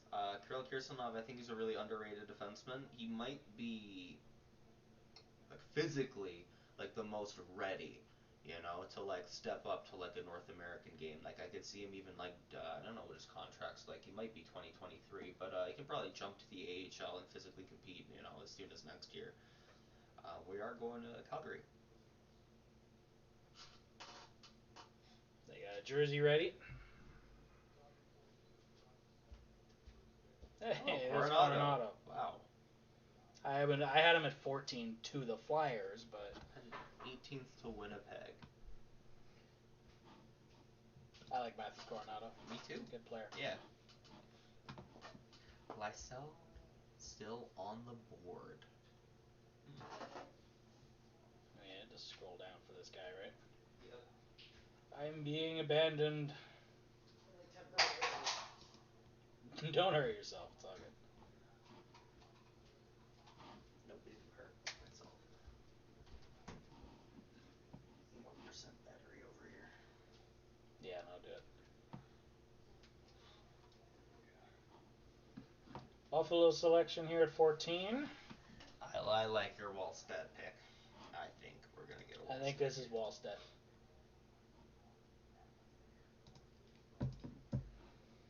You've got your defenseman.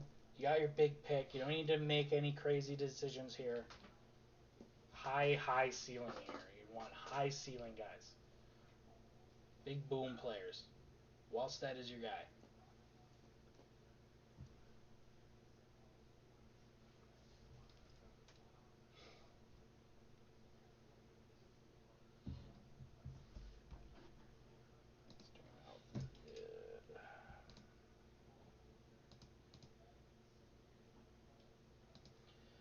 Thought Buffalo has depth of their goalie prospects. They don't. They do. I mean, they have Linus Ullmark is still good, and they have Ukko-Pekka Luukkonen from Finland, who is also very highly touted. But just a hunch here from me. And for goalies, you can never have too many. You have to plan for the future. You can have a guy who's 23, 24 years old, and you're like, I have a goalie prospect here, but you gotta realize that's 7 years younger, the goalie here at this point.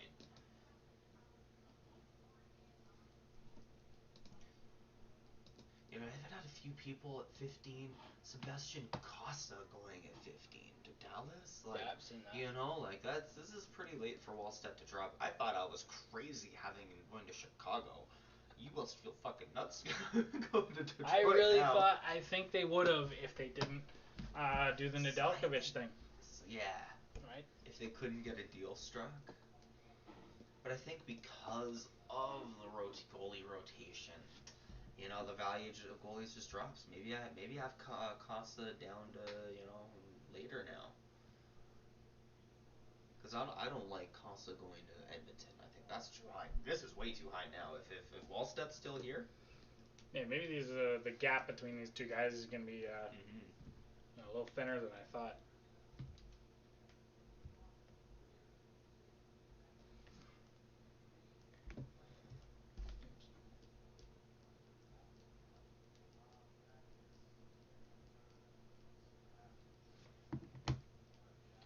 Buffalo still on the clock. About a minute and a half left. Yeah, Fabian Lysell probably the best forward available. Then you're in like the Lambos territory otherwise. Lambos, Coolamans, Stanislav Svozil. If you're reaching that high, Svozil could be a pick at this point. I don't see the Buffalo taking another left-handed D. They don't need another one, but In my mock draft, I had Jesper falling to Boston as a Rask replacement. Yeah, could be. Okay. I think Boston has an outside shot at taking a goalie for sure. I'm not afraid if to do he's that. there, you couldn't pass up on Wallstedt if he's there. And the pick for Buffalo's in. We can get off of Luke Hughes. Got him in an 86 jersey. Yeah. Yeah. Is there? There, you pick his number. Yeah. Maybe is Jack Hughes 86? No. What's Jack Hughes' number? Oh, maybe he's wearing his brother's jersey. Yeah. It is 86. It is 86. So he's wearing a Hughes jersey. And Quinn Hughes just has his kind of looks like goofy all the time, but Jack Hughes, the moment that Luke got selected, he's been so fucking happy. Yeah, upset. Yeah, me too. I had upset. I had Power and Lambos as the two best D. It was really hard for me to take rank Lambos below him, even if I have a mock draft at 19.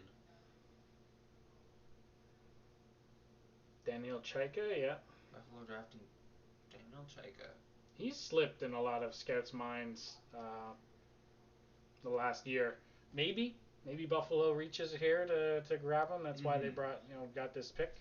I can't see another another left shot D. They have Power. They just picked Power. They have Rasmus Dahlin. You know, if they're gonna pick a D, I'd see a right shot D. Yeah. Probably a forward at this spot, if not Jesper Wallstedt. But we are stuck on Luke Hughes. We're stuck on a Luke Hughes interview or a Hughes brothers interview. Buffalo's waiting in the wings. Come on now, 8-inch up. Another team that the media just doesn't give a fuck about. Buffalo, Ottawa. You know, you can push back their picks. Yeah. They're really pushing this one out. Oh yeah, thank you, Upson. Yeah, too good D there. I think Lambos is really, really underrated by scouts, in my opinion. And next year, when I make video, I'll video proof to explain why. Yeah. Mm-hmm. All right, we're going to pick 14 now.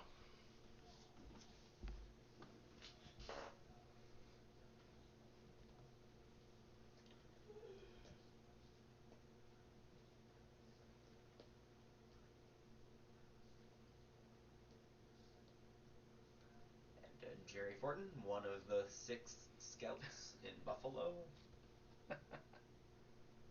Who'd they take?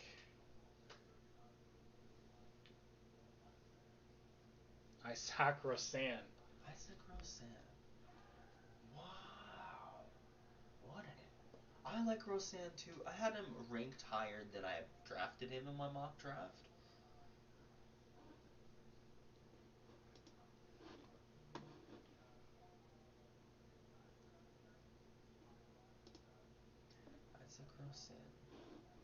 Oh yeah, Lambos out in.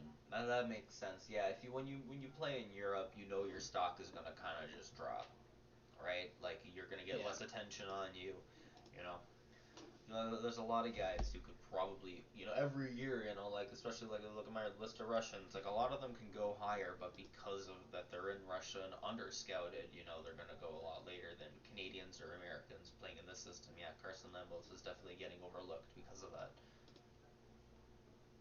And it's, good for his development to go over there, but bad for his draft stock, which I guess, if you're a top draft pick, you don't really give a fuck about, it's more about, your own growth.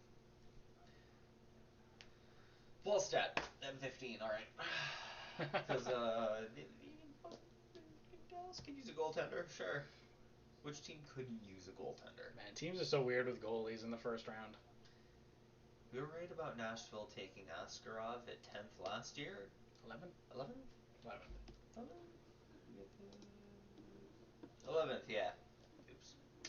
But like we both had him going to Nashville at 11th, but we don't know this year. Who knows where they're going now? Wow, that's crazy. I would rank Wallstead above Askarov as far as where they are in their development now, but he's dropped to below where Askarov was last year, so who knows? I guess it's just team need, I guess. All the teams at the top didn't really need a goalie or prioritized it less. So. What was his name? Anthony's question. Oh, I thought Dallas made a mistake drafting goal in the first round. Guy's basically back up in the NHL now. I was like 13th overall. I'm talking about Jack Campbell. You best be not talking about my boy Jack Campbell. Someone else who was drafted in the first That was a long round. time I don't know ago. if it was Dallas or not. That was a long time ago. Maybe I'm thinking of someone else. There are a lot of examples of goalies in the first round being weird. Hardest to scout and project. Yeah. It's what do you look for in a goaltender? It's like, oh, I know, in a D how fast they skate backwards, like how quick they pivot their hips. Like I don't know, for a goaltender, there's so many styles, so many ways to block a puck, so many, you can block with your arm, your head. Like I don't know. I'm talking about Jack. He was a bust where he was picked.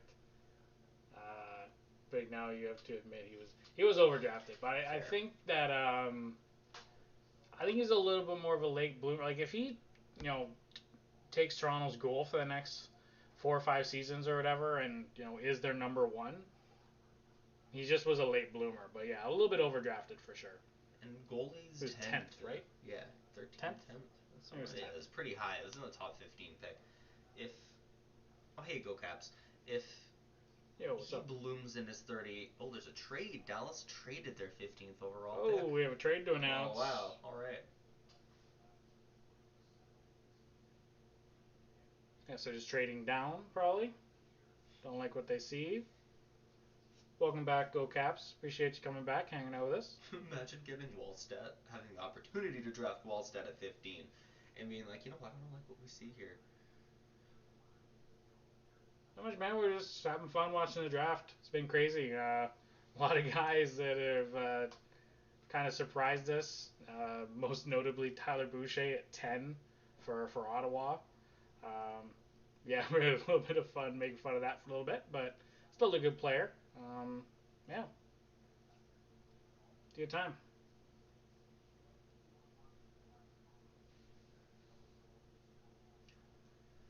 Now I'm curious about this trade. Is anything? Yeah, it looks like Dallas has traded the 15th pick, so.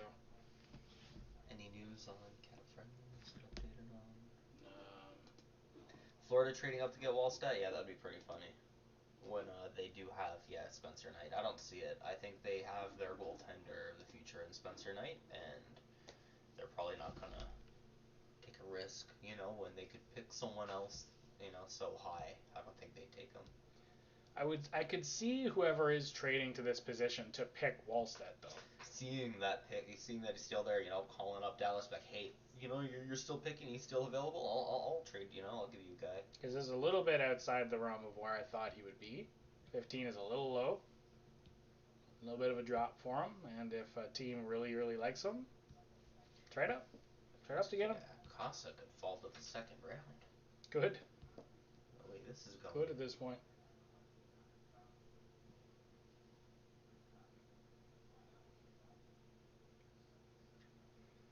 Detroit's got Yes, it. Detroit's. I think they showed Detroit's room earlier. Oh. Boston, I'm calling it with Bruins calling Dallas to draft Jesper. It's Dallas. It looks like Detroit's made the trade. I can't hear it. There we go. It's just a pick trade. Yeah, moving up from 23 to 15 while also giving up 48 and 138. So Dallas is going to be drafting at 23, 48, 138, and Detroit's going to be drafting at 15th. Yeah.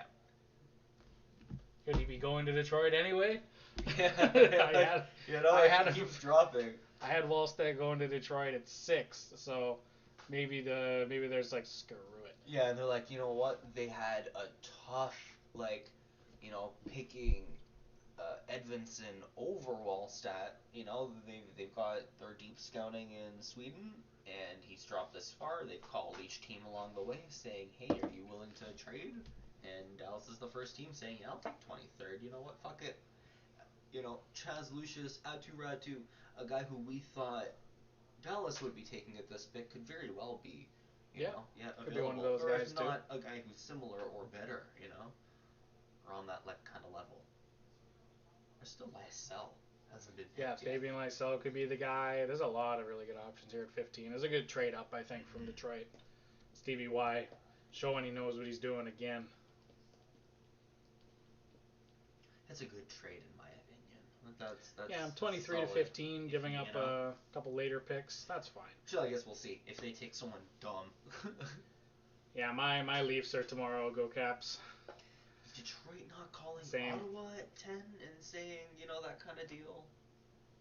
Seems like a move up to draft a goalie. Yeah, looks like it. My Wallstedt, Lucius, Lysell, Svechkov, Carson Lambos maybe if they want to go hard with defensemen. But I think this is Wallstedt. Yeah. I'm surprised Ottawa didn't pull a trigger on a similar deal to go down. Maybe even to Detroit being like, hey, you still want fucking Wallstedt, at 10th? Here, we'll take 23rd to get Tyler Boucher. Yeah, that would have been fine at 23rd for Boucher. I doubt he would have gone past that.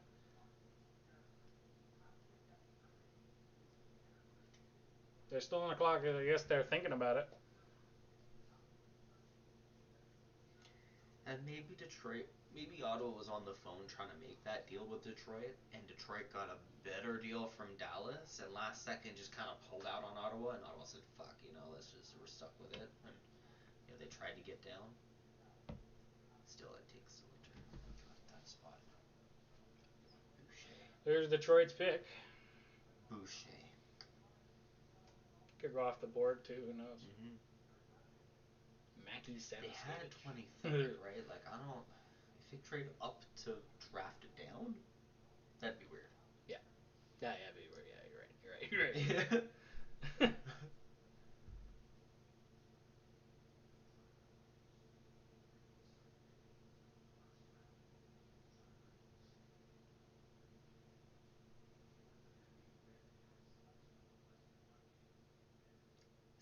What Casa. the fuck? Sebastian Casa being selected. We were right about Detroit selecting up. I'm saying no one. Goalie, you were right man. about them trading up for a goalie. Just not the one we thought. Did they forget? Was Wallstedt picked? Did we forget? Did we miss? Casa's gotta be. Wow. I'm not a fan of that. I really like Wallstedt, but who can Caps get that's a good goalie or a defender? Where are they picking? Yeah, where are the Caps picking tomorrow? It was late, right? Yeah, I don't know if they even. I don't think they get. They gave up their first to Detroit, who traded it for 15th. At 55th, oof. There's what's his name? Shit, the Russian goaltender's all right, but I don't know. I don't know. Was Costa good? Yeah, Costa's a first round pick, I think. Anthony, thanks for joining us. Who did the Flyers pick? The Flyers actually traded their pick to the Buffalo Sabres today for in the Rasmus Ristolainen trade. So they didn't have a first round pick yet. If you didn't hear, your Flyers got Rasmus Ristolainen. Haig? For Haig, that first, number 14, and a second next year, I think? Something like that. For Ristolainen and something. Another second? Yeah, it was... Something, it was... Kraken got Vanacek. Right. Yeah, the Caps do need to think about their goaltending situation. I don't know. At 55th or 56th in round 2, I know I forget what the Russian goaltender's name is, but he might be I think he's the guy. Could be the pick there. He's like the next big goaltending prospect in this draft. Right, you guys thought it was crazy thinking Sebastian was going to get drafted before Jesper. Was I right, or was I right? You were right. You were right, Anthony. Yeah. And that's what you can do by letting us know who your picks are. You have the chance to be right in the comment section, man. That's it. Because who knows, man? Who knows what this draft is, weird as it was, but Costa being picked ahead of Wallstedt, oh my goodness. Go Caps is asking who. Do you remember the name of the guy? No, I'm going to find it, though. I'm not a big. I didn't look at a lot of late round goaltending prospects, because goaltenders are weird to begin with, and apparently I don't even know that Jesper Wallstedt is going to get drafted behind Sebastian Cossa. So yeah, apparently we don't even know that. We're pretty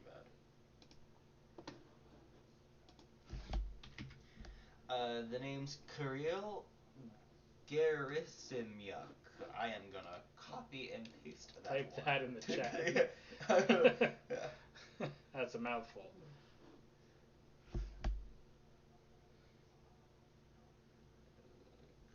It's going up. Oops. I posted it on my personal. I'll sign in as Dopemon. Well, how do you spell it? Yeah, that guy. That's Alex's personal. Kirill Gerasimyak.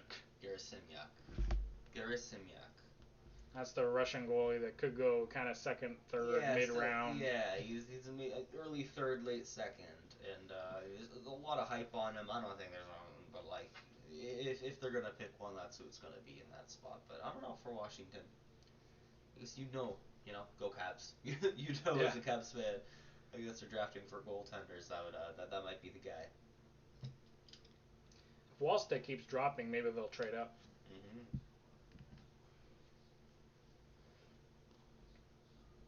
He's asking if he's good. Is he good?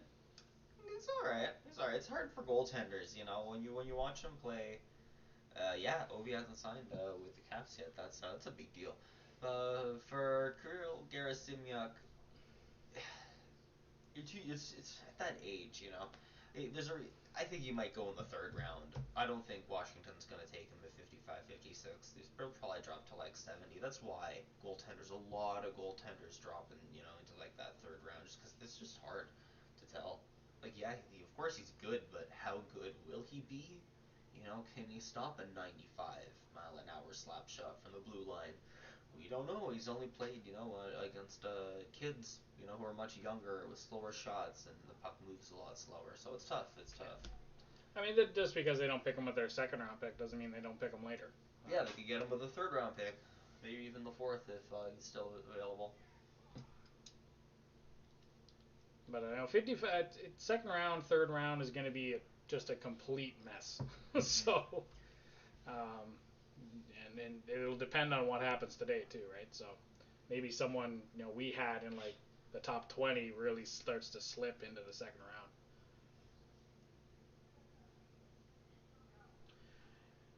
The last part of my previous, I was being sarcastic with what I said, right? Yeah, no, I got you, buddy. Don't worry. Don't worry. Even if it wasn't, Brag, Yeah. dude, brag. Yeah, You were brag right. hard, right? That's. You were right. Brag in that comment section for sure. But no, I got you, buddy. Don't worry. Life is all about bragging rights. Yeah, yeah. You have bragging rights on Casa versus Wallstedt right now. I'm still shocked. Yeah. I'm still a little shocked that they picked a goalie. They traded up to get that goalie, but then they picked Casa instead of Wallstedt. So they must really like this kid. I don't know.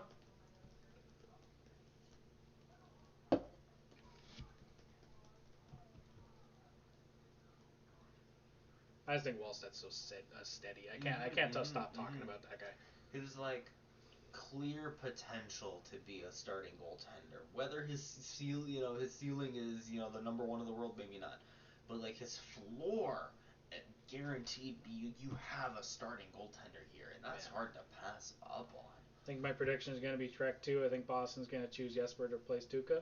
Maybe, all right, possibly. We'll wait for it. Still shocked though if he didn't sign. Yeah. Yeah, don't worry. He might, right? If he signs in the NHL again, fingers crossed, it'll be with Washington. I don't think he's going anywhere, but maybe he's just waiting to see what Washington's doing. Chilling. Chris Drury has selected. Who's Chris Drury, guys? Is that Chaz?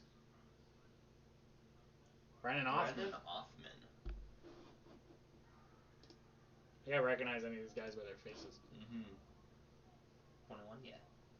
2 down. Yeah. Sorry, I was just looking at that. Brennan Othman. I had Boston selecting fair for him. Othman.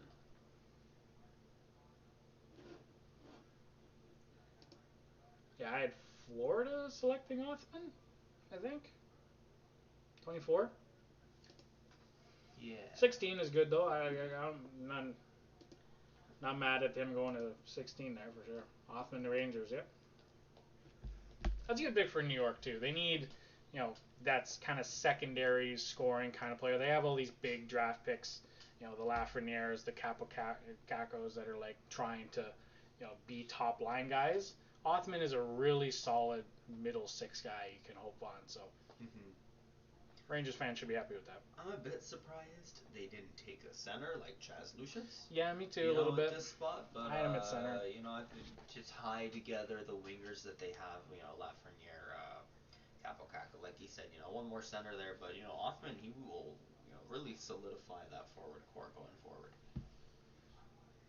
Why didn't you guys change the logo from Dallas to Detroit at 15? Cap Friendly? That's not us. That's capfriendly.com. Yeah. That's we can't help that. I can reload it. Will you remember the order? Let's save it. It won't. I'm not logged in. It's just these middle guys I need to know. I will change that though. Thanks for pointing it out to me. Just gonna refresh all this. Hey, there it goes. It works. I see it didn't work. Yeah, we tried. We tried. Sorry, Caps. Sorry, Anthony. We tried to refresh it. It'll happen. It'll fix. It'll do its thing. Nope, not yet. Still. Oh wow, it hasn't even changed. Nope. Well, yeah, that's Cap Friendly's fault then.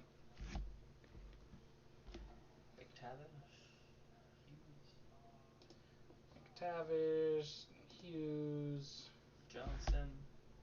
So you have a better memory than I do. I took a picture. And Edmondson. And then Eklund. Yep, Eklund and Brant Clark. Gunther. And Boucher. 75th. Fuck. Didn't work. Yeah.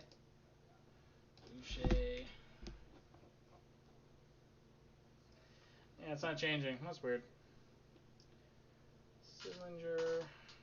Any comments?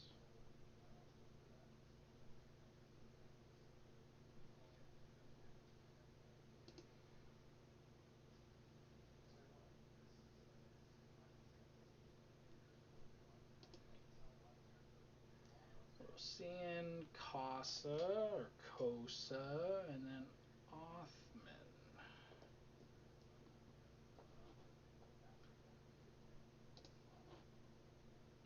Brennan Oat. That's right? Yep. Cool. And then we're up to St. Louis. And their pick Whose is pick in. is now in. Yeah, somebody has to pick Wallstat eventually, right? I'm saying, like, it's not like he had dropped to the second round, right? Like, right? Was the estimated value in terms of trade points for the number 24 pick, guys? Is there a value chart that you guys can look up? We looked at that last year, like the value or like the games played like chart, and like for some reason it like dropped in the third round and it spiked in the fourth for no reason. Like Weird, like all over the place. But trade picks, like we don't have anything. We don't have anything for you right now, Anthony. Sorry. Zach Bolduc. Zach Bolduc is St. Louis's pick. Where I had him somewhere in the late 20s. Yeah, I'm in the 20s probably. Zachary Bolduc. I see. Okay.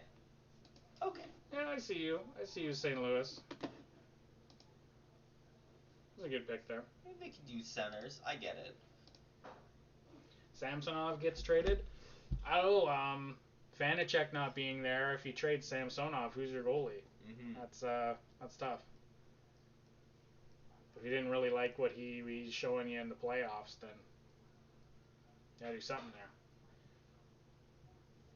Maybe that's what Ovi's waiting on. Maybe he's waiting on like the roster to be set before he signs. Maybe he doesn't want to go through like a retool or rebuild. He wants to be competitive now. And if it's like, hey, Washington isn't competitive right now, maybe he feels inclined to go to overseas, go back to Russia, play a season or two, and then come back if Washington's competitive again. Koskinen or Lundqvist. Yeah, Koskinen could be a guy. If I don't think you should take him at full salary right now, but Lundqvist, yeah, who knows with Lundqvist? No idea for Lundqvist. Who knows with him? He could come back. I think his career is done, but he's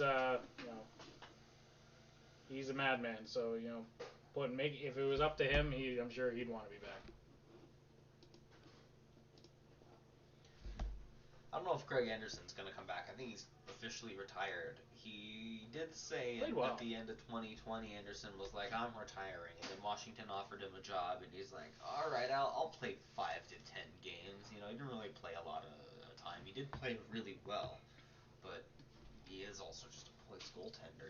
I think at this point in his age, he's 41.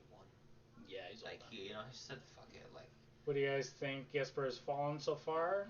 Is there character issues or injury concerns that have cropped up? I don't think so. No, honestly, I have no idea. I don't. It's inexplicable. I don't know why he's dropped so far. The only thing I can think is ceiling. If they think that, yeah, he's good and steady, but will he just be a good, steady backup? What's his actual, like, is he gonna be a Vezina candidate, or is he just gonna be, have a good, lengthy career as, like a solid number 2?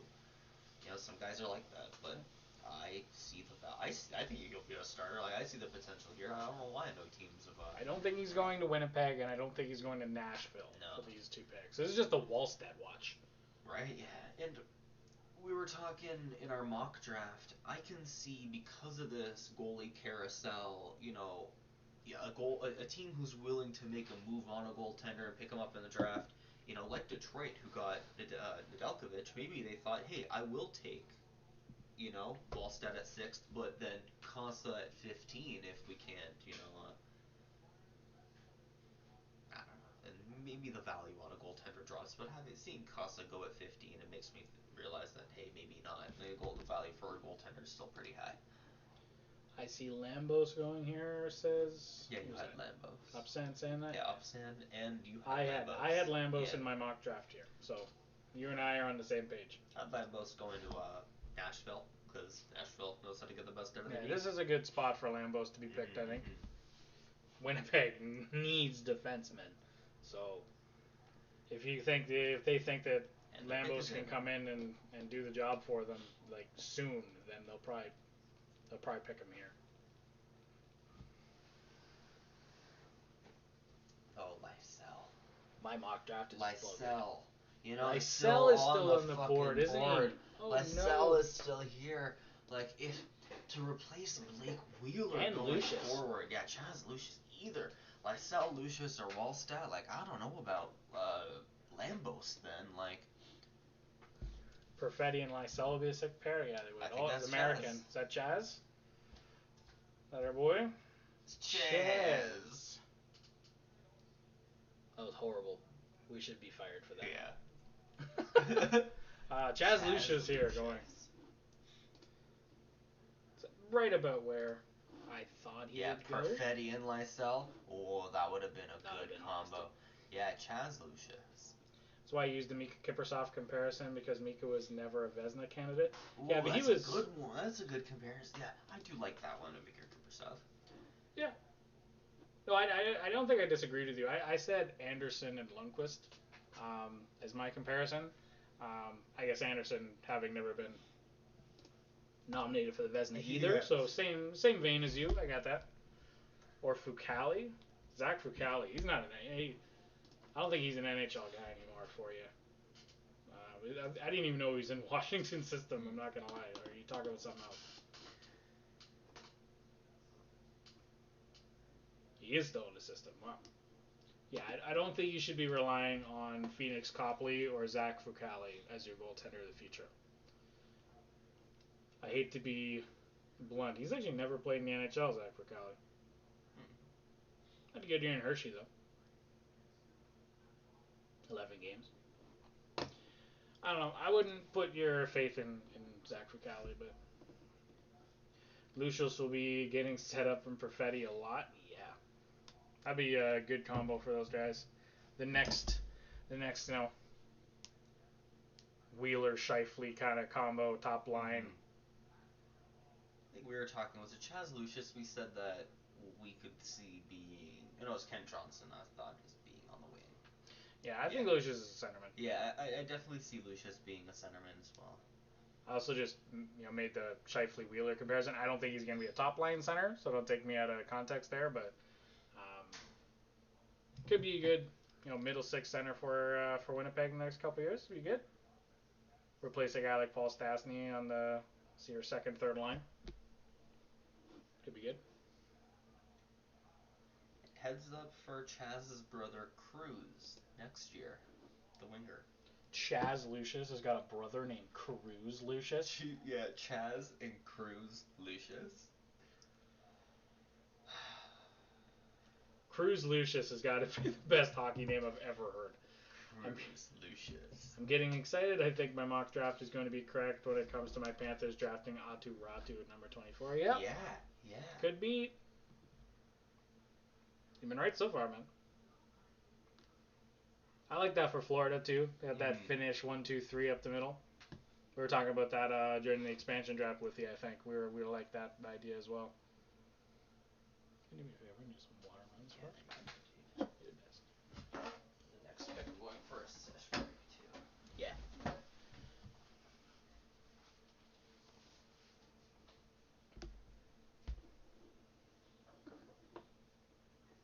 Yeah, the middle part of this round and the end of this round is always going to be insane. So we are seeing it now. Baby and Lysell dropping.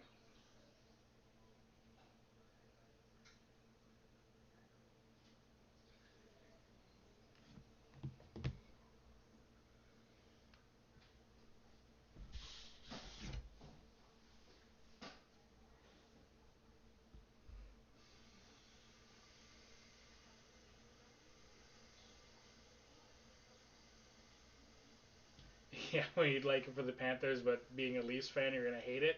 Hell yeah. I am going to definitely hate that.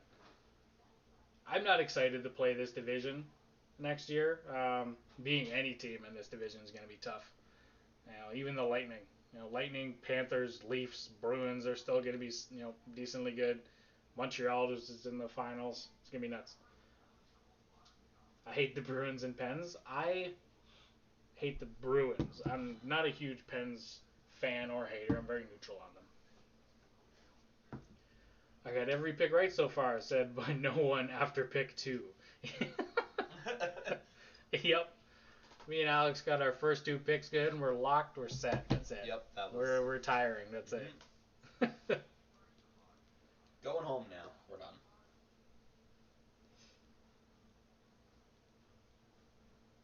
How did Alex become a Senators fan? Being that he lives in Toronto, I'm surprised he's not a Leafs fan. Me too, because he's a, you know, whatever, a non-conformist, I guess.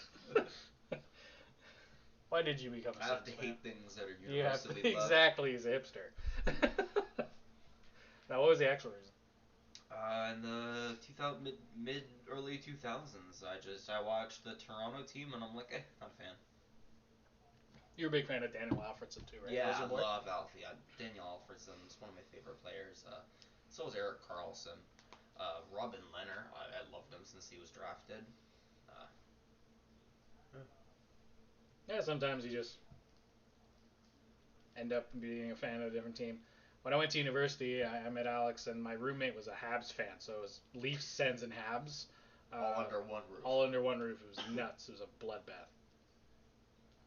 We got along very well. You know who loves the Leafs? Who loves the Leafs? Me? You know who else loves the Leafs? My mom. Don't do it. A lot of people love the Leafs, man. They're big. Hot Take Hockey? Yeah, Hot Take Hockey's from Toronto, I'm pretty sure. Mm-hmm.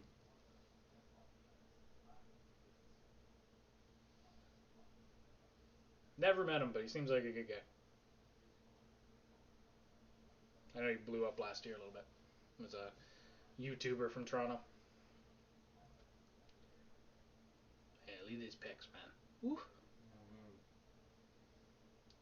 Chalowski, yeah. Huh. Nashville's pick is in.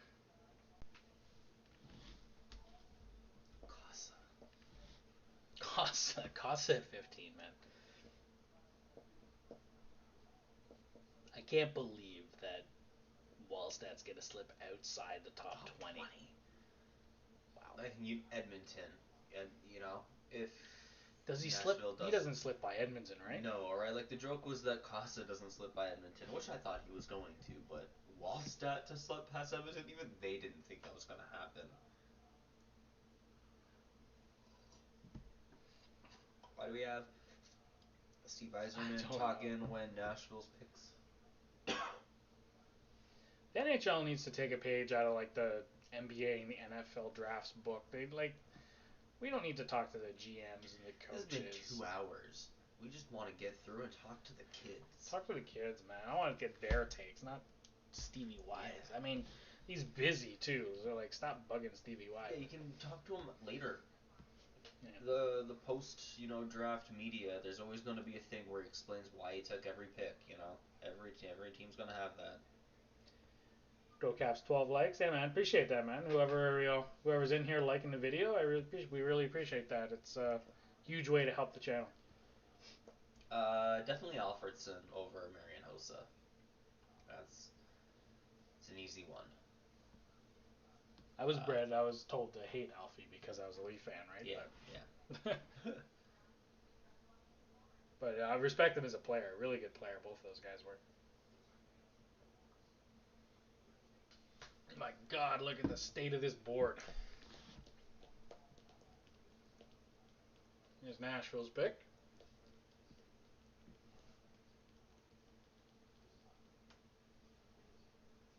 The pick is in, and we're gonna go. Hi, Slithercat number 5. Where are Slithercats 1 through 4? Are they busy? Welcome to the stream, man. We appreciate you here. Here's David Poyle. He also doesn't care what people think what he does. Mm-hmm.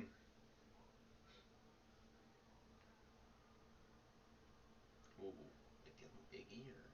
Ooh. He took Svechkov. Fyodor Svechkov is gonna be a Nashville Predator. Slither is your friend? Oh, thanks, man. Good to see a couple of guys. You get time in chat. Ryan is a Leafs fan. Who do you hate more, Alfie or Jerome? I assume you mean Iginla? Definitely Alfie. Definitely Alfie. I actually really, really liked Iginla. When he was a Calgary Flame, I was really rooting for him when he was in the Cup final there. But I know definitely Alfie, way more hated in Leafs Nation than Jerome Iginla ever was. Ever was.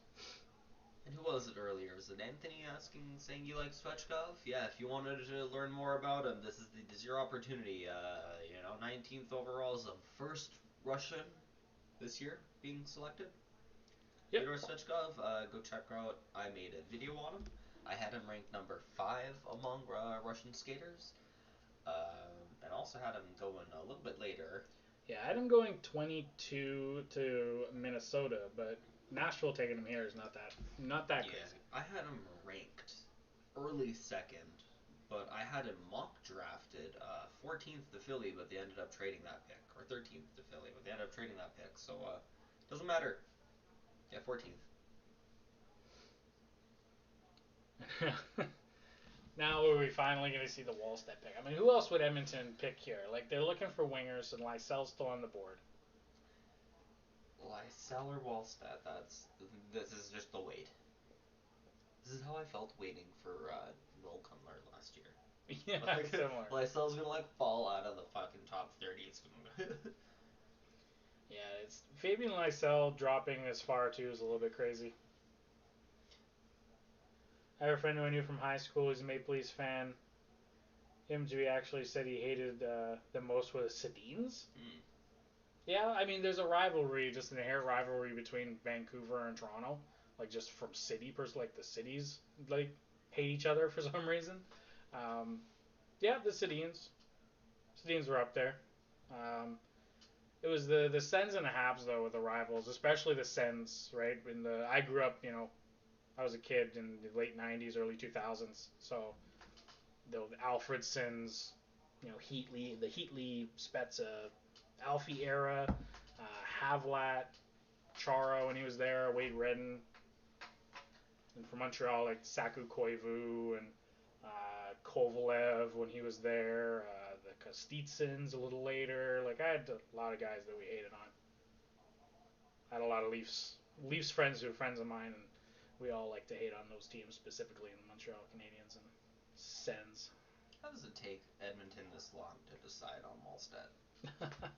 Well, it's one more, and then we'll see if our boy Anthony's gonna be right here on this Boston pick. If Boston goes Wallstedt, Anthony, you gotta take up a job at Sportsnet or TSN or something, or Buffalo Sabres who need help in their scouting too.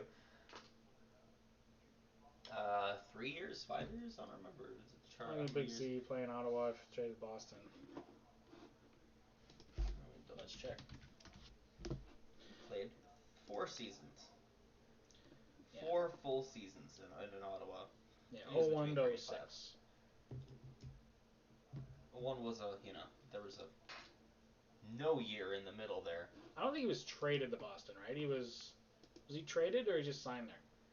Oh, he signed there. Signed, yeah.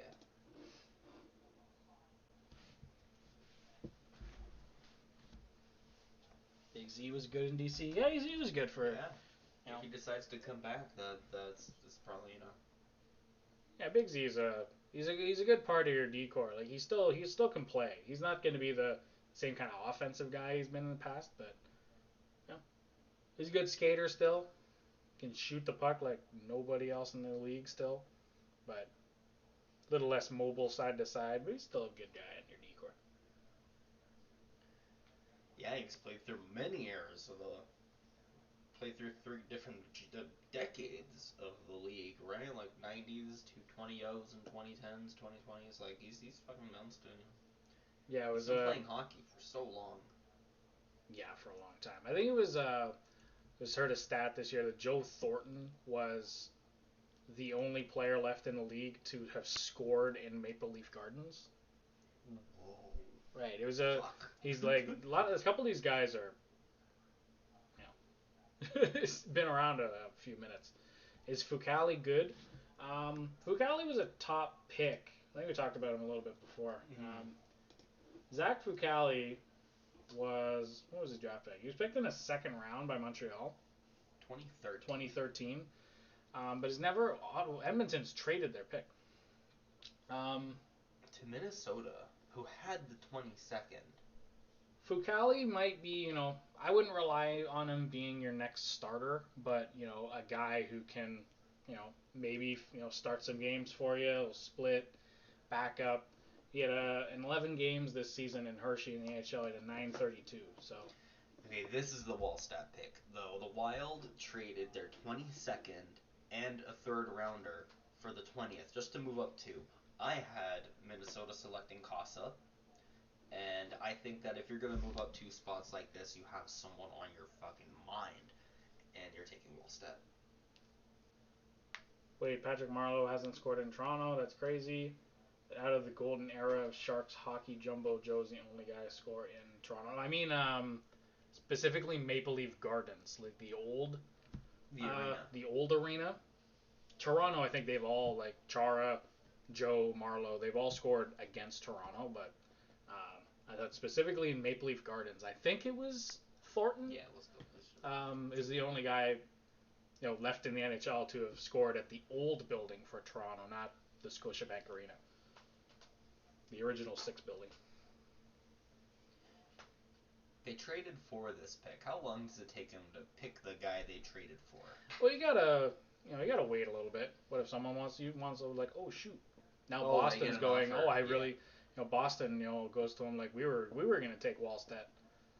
What do you want for the 20th, right? And what are the Oilers thinking? Yeah, I don't know.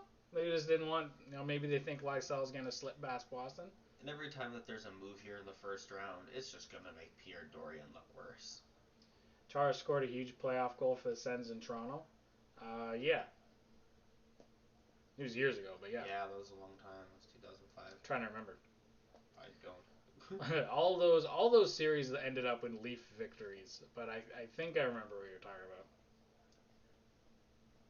I was obviously a young Leafs fan, so I wasn't worried about Chara scoring. I was worried about Sundin scoring. Yeah, Anthony, the banks are financial institutions. They either like own the building, or they own the building itself, or they own they're renting the naming rights. Yeah. As in Canada specifically, every building is either Scotiabank or Rogers. Like it's so many of those buildings. There's 3 Rogers, like in professional sports and in Canada. There's Rogers Center for baseball for the Blue Jays, Rogers Place in Vancouver, and Rogers Arena in Edmonton. Yeah. Edmonton's arena. Yeah. If Rogers owns. And then Scotiabank Arena in Toronto and Scotiabank Saddledome in Calgary. So Rogers and Scotiabank have a monopoly in hockey in Canada. Or 2 of them anyway, not a monopoly. Yeah. It would cost a lot way too much money, and Tim Horton Arena, as much fun as that would be, who wouldn't? So, have you been to Canada? Canada's nice, yeah. I haven't been to all of it. There's so much in Canada to see. I want to see. I haven't been out west before. I really want to go out west. We're both from Ontario, so we haven't. Me personally, he's done a lot more traveling than I have, but I personally want to see a lot more of Canada. I see much of the list. You were just out west. Yeah, I was just out west. I was in the Rockies. Anybody in the comments, let me know if you are living there. Banff, Jasper is beautiful. Mm-hmm. Big ass fucking mountains, man. Big mountains. It looks like we're about to head to Minnesota for that pick.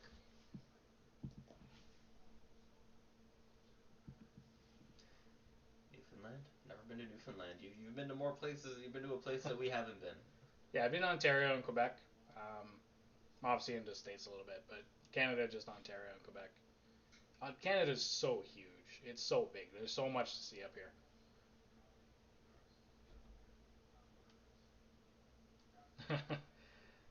Yeah, please trade up to be safe to get Fedor or Roddy. Sorry, Fyodor Svechkov. Sorry, Anthony. Svechkov was already taken. You gotta hope for Ratu. Yep. They call it Newfoundland. Yeah, Newfoundland. Yeah, Newfoundland. Yeah, we don't do the found. It's just been Newfoundland. Yeah, Newfoundland. It's also part of the accent too. It doesn't help. when people think Canadian accents and like stereotypical Canadian accents in TV, they're thinking of people from Newfoundland. And here we get There's Wallstead. Jesper Wallstead. Minnesota. I had a good feeling that they were taking Casa, so to trade up, that was a good indicator that they were going after Wallstead. If you're going to trade up, so far, Detroit doing it for Casa, Minnesota doing it for Wallstead. Oh, you fucked up. You forgot 19. Oh no, I forgot 19. You have family from Newfoundland? That's awesome. I know a lot of people out there. Svechkov. Yeah. I know, I had to think about it too. I'm sorry. I'm all over the place.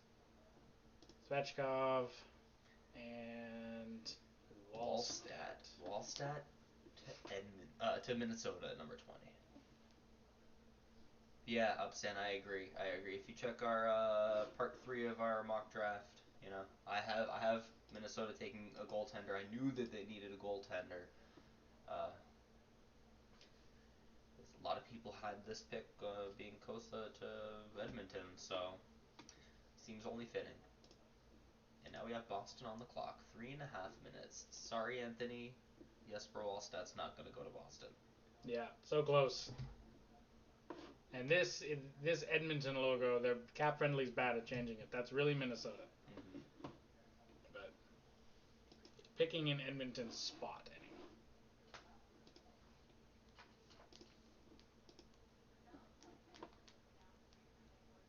So the guy, you're from Detroit? I had a friend of mine go to school in Windsor, so I've been in that area too. I mean to be offensive, but I feel it seems fairly lazy just to name the arena of your country, Newfoundland, instead of just calling it an actual, say what?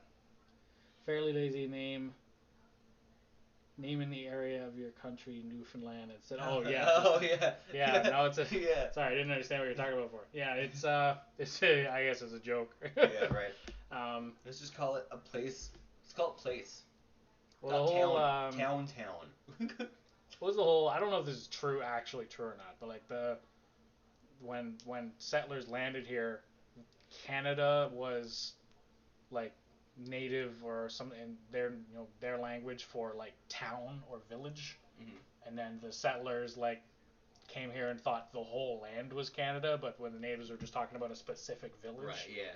Just been like, I don't know if that's Canada. true or not. Like, okay, Canada. That's what it's all called. I don't know if that's true or not, but there's some weird naming. Ontario and Quebec used to be Upper and Lower Canada because they were backwards. It stuck. Upper and Lower on the St. Lawrence. Yeah. Right? It was upstream and downstream. That's just how they viewed things at the time. Can we explain the St. John's controversy? We cannot. No. Didn't know there was one. Well, there's St. John's. Is it St. John's, Newfoundland, and St. John, Nova Scotia. Nova Scotia, right? Yeah. Two runs. I don't know. It's one of them. We're bad Canadians. I'm sorry. Is there a controversy? I didn't know. Well, it's not a controversy. Oh, it's just the fact that this. It's just that it's funny. The plural one. Yeah, St. John's is in Newfoundland, and St. John is in New Brunswick. You're right. You grew up in Windsor, Upson? That's good. I grew up in a small town north of Toronto.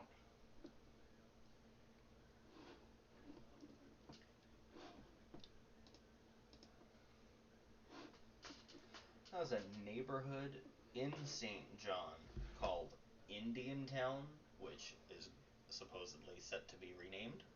That's good. Yeah, but I think that's the only controversy I could find. If there was any other naming issues. No, just they pluralized one of them. Yeah, one is him, the other is possessed by him.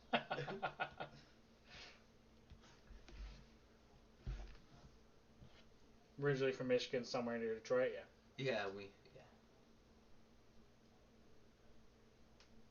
That's cool, man. I like seeing like in stream where everyone's from. We had someone in here from Sweden a couple few streams ago. It was like the middle of the night for him when he was in our chat, so we were commending him for that. But it's fun, I was watching it was game 4 or the yeah, it was game finals. 4 of the final, but or 5, one or the other. But no, it's awesome to see a bunch of people from different places in the world, even if it's just from Michigan to Ontario. Super cool.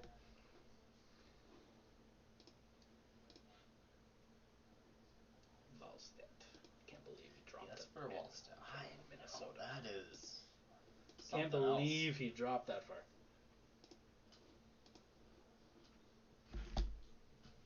Boston's and we're pick. going to Boston. We still have Lysell available, right?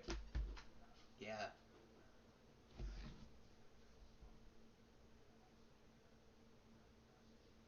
Yep, Fabian Lysell is the guy.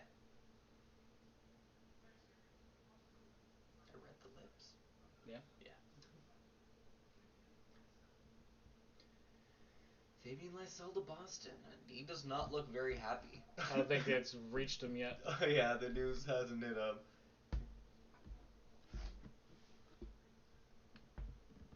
There it is. Yeah, and he's got a big smile on his face. And a guy who keeps getting projected to be a top 10, and to see, each time, each team kind of passing you up, it can be kind of stressful for, some of these kids. They're like 17, 18 years old and expected to go, in a top 10 best in the world. Like, I'm glad he's going he's not dropping any further than that. This is one of those picks that I'm surprised. You mentioned in our mock draft, there's a guy every year who really drops. You get 2 in a row, Wallstedt and Lysell, who shouldn't be that far down. Yeah, like I would have, could have been top 10 for me, both these guys. So big drops.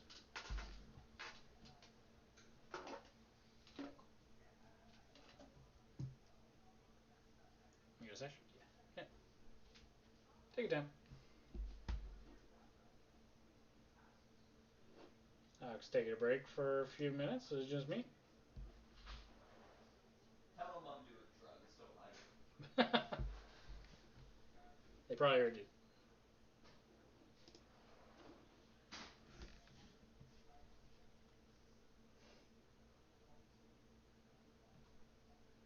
So this is Edmonton's pick now. Traded that pick. They basically flopped 2022 Minnesota and them. You guys notice if you go to part of the United States up north like Michigan, Minnesota, South Dakota, North Dakota that you can hear a Canadian accent? Yeah, there's a little bit of a, I don't know if it's Canadian accent. It's just like a country kind of redneck hick accent kind of thing. Like I have, I'm from that area. I used to, kind of talk with that kind of an accent. But yeah, the northern United States share a lot of that. Specifically Minnesota. I knew a couple of people from Minnesota. They had like Canadian, quote unquote, Canadian accents. Oh, that was funny.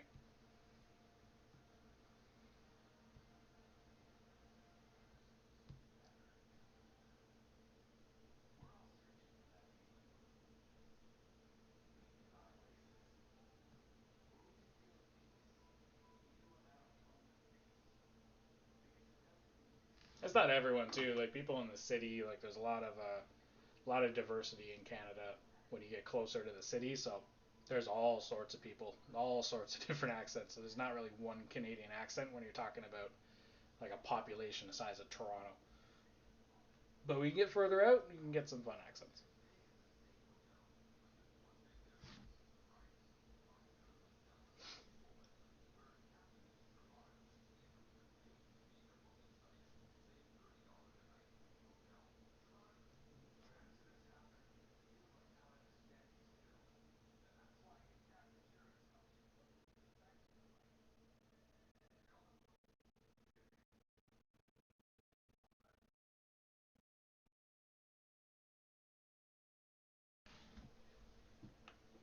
Almost done the first round here. 10:30 Eastern Standard Time now. We're on pick 22.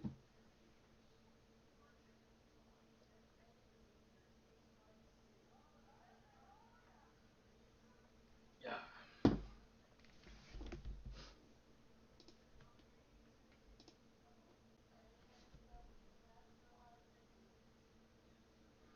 Like I said before, the the draft that we have to, my left up here, your right, is wrong with the Edmonton Oilers picking 20. Flip Edmonton and Minnesota. Flip these two. These two are switched.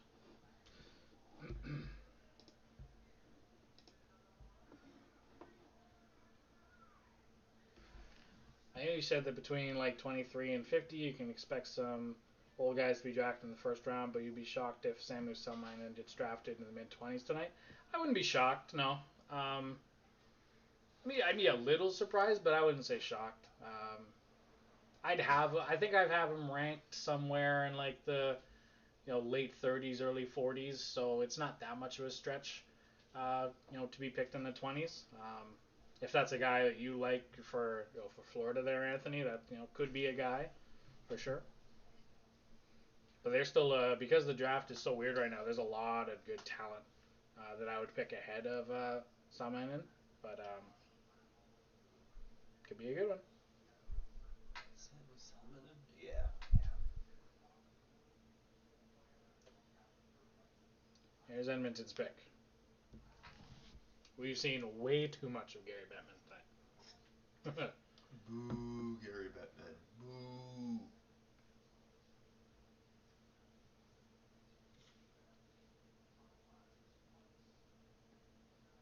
Can't really tell when you guys speak, but who has a thicker accent in terms of Ottawa and Toronto?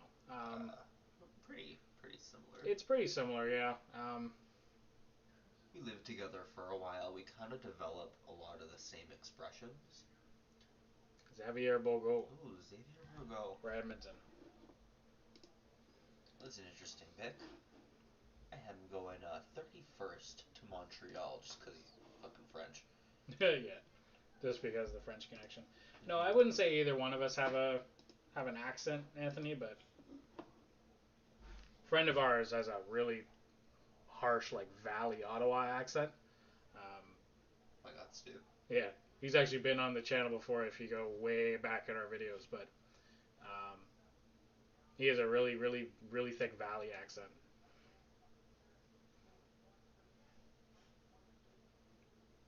I'd catch him for words every once in a while. Yeah.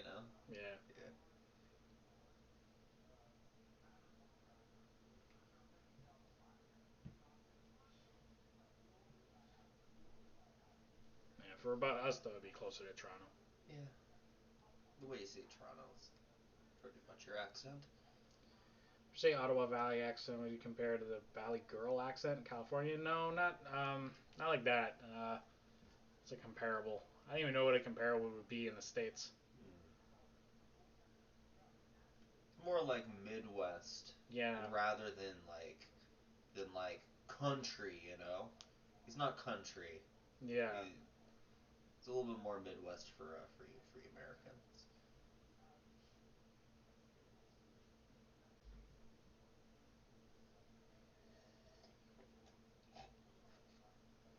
I don't think I had Xavier Bourgault on my first No, round. you didn't.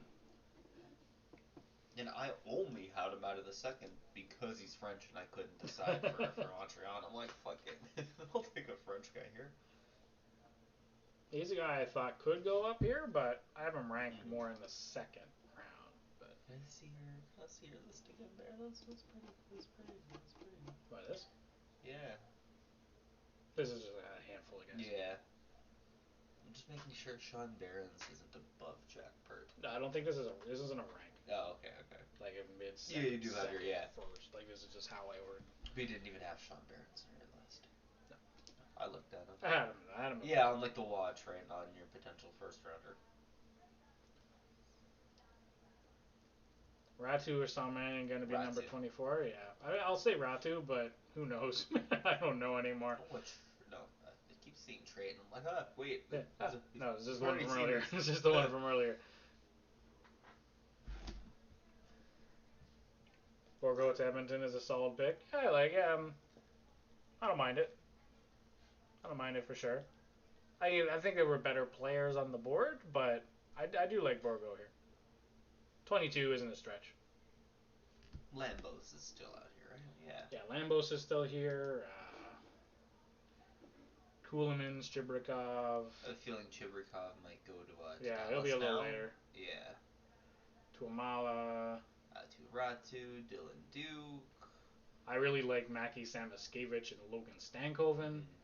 Those are two Not guys a fan I'm of Martin curious. Grushnikov. Hmm? I'm not a fan of Grushnikov. I had him like below my 30s on my Russian list. He didn't make my top 30 cut. Oh no. Yeah, and a lot of people have him being the number one Russian D, and it's like, okay, he's big, and he played a really good playoff, but size matters a lot in the playoffs, and he had, I think scouts, the last month or two of the season and any tournaments you play, they put a lot of weight into that. The last month leading up to the draft, because a guy like Daniel Chaika who misses a tournament, Lukashevich who misses a tournament, they go from first, second rounders to fourth, fifth rounders. For Lukashevich, who's going to go in the fourth round, which is a travesty. Surprised Edmonton passed on Lambos. Yeah, I mean, it's a good pick. Like, you can't really go wrong. Like we said, from 20 to like 40, 50s, like there's going to be all sorts of different movement. No, you can't go wrong. Carson Lambos is one of the better D. You're completely right up, Sam. Question in Canada, do you guys get NHL Network? Or is that what Sportsnet's supposed to be for you guys? Yeah, Sportsnet, Rogers Sportsnet TSN is the Toronto Sports Network. Is the sports network, or our ESPN and NHL network up here. Wyatt Johnston going to Dallas at 23. Wyatt Johnston. We do. I've gotten the NHL network up here before, so it's not like it's not up here at all. But Sportsnet is main hockey hub for us. Yeah, and Sportsnet, I believe, is owned by Rogers, and TSN is 70% owned by Bell and 30% owned by ESPN.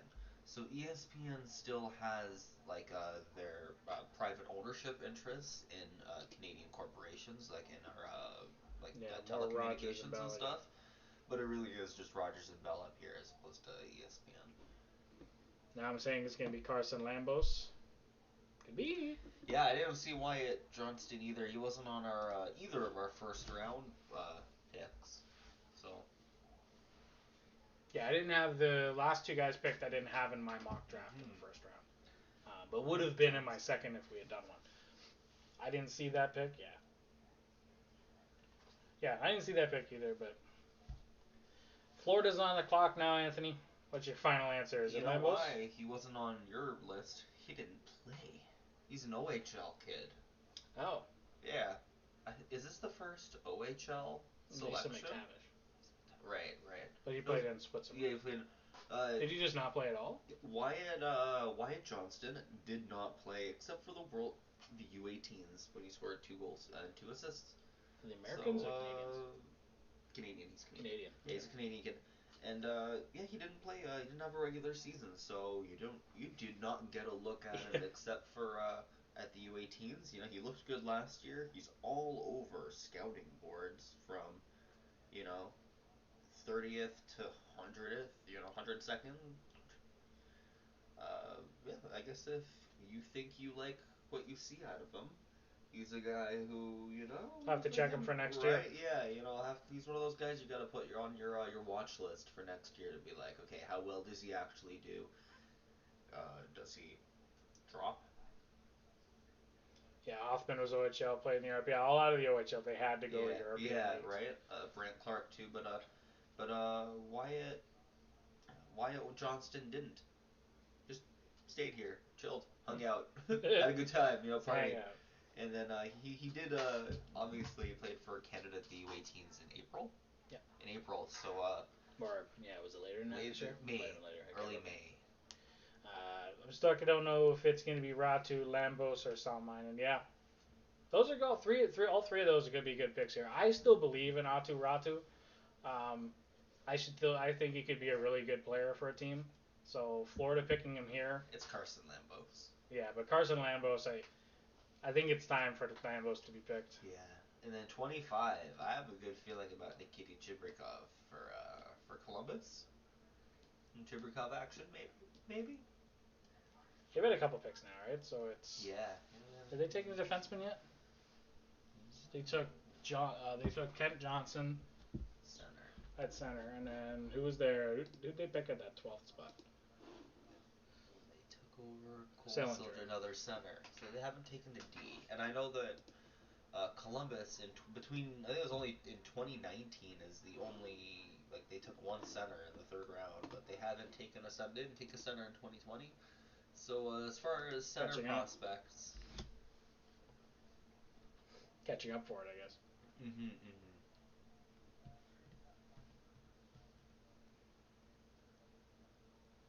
Florida, Columbus, Minnesota, Carolina, Colorado, Jersey, Vegas, Habs, Chicago.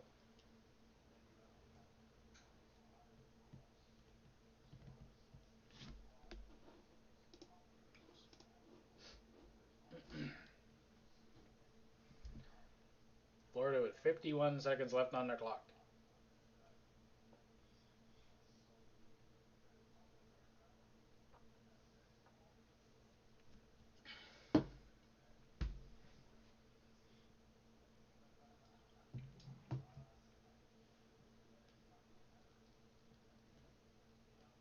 yeah, this isn't hard. If I were Florida, Lambos. Yeah, you have Lambos ranked a lot higher than I do. Mm-hmm. The Florida draft, I was going to comment on Yeah, it. Say right, yeah. yeah. Because of course it is in Florida. It's always a vacation. You can't live in Miami and be like, oh, we'll just have this in an office building. No, we're gonna do this on a fucking yacht. Like, come on. Why is it so dramatic? The team knows who they're going to pick because they didn't expect the prayer to be there. Why not just go right up to the podium? Maybe they're thinking about trading the pick. They're talking to other teams. They're constantly on the phone with one another. You know, what are you doing? What am I doing? You know, where's your guy? What's the guy that you want? I want this guy. You know, it takes a while. It takes more than 5 minutes sometimes Yeah, like Ryan and I here can't agree on Lambos. Yeah. You know, like yeah, I'm within like, the room no, too. I'm like, this is actually like the best defenseman in the entire draft. You're at 24th, like take him, like don't be silly, like come on, like how could you miss? And you're like, I don't know.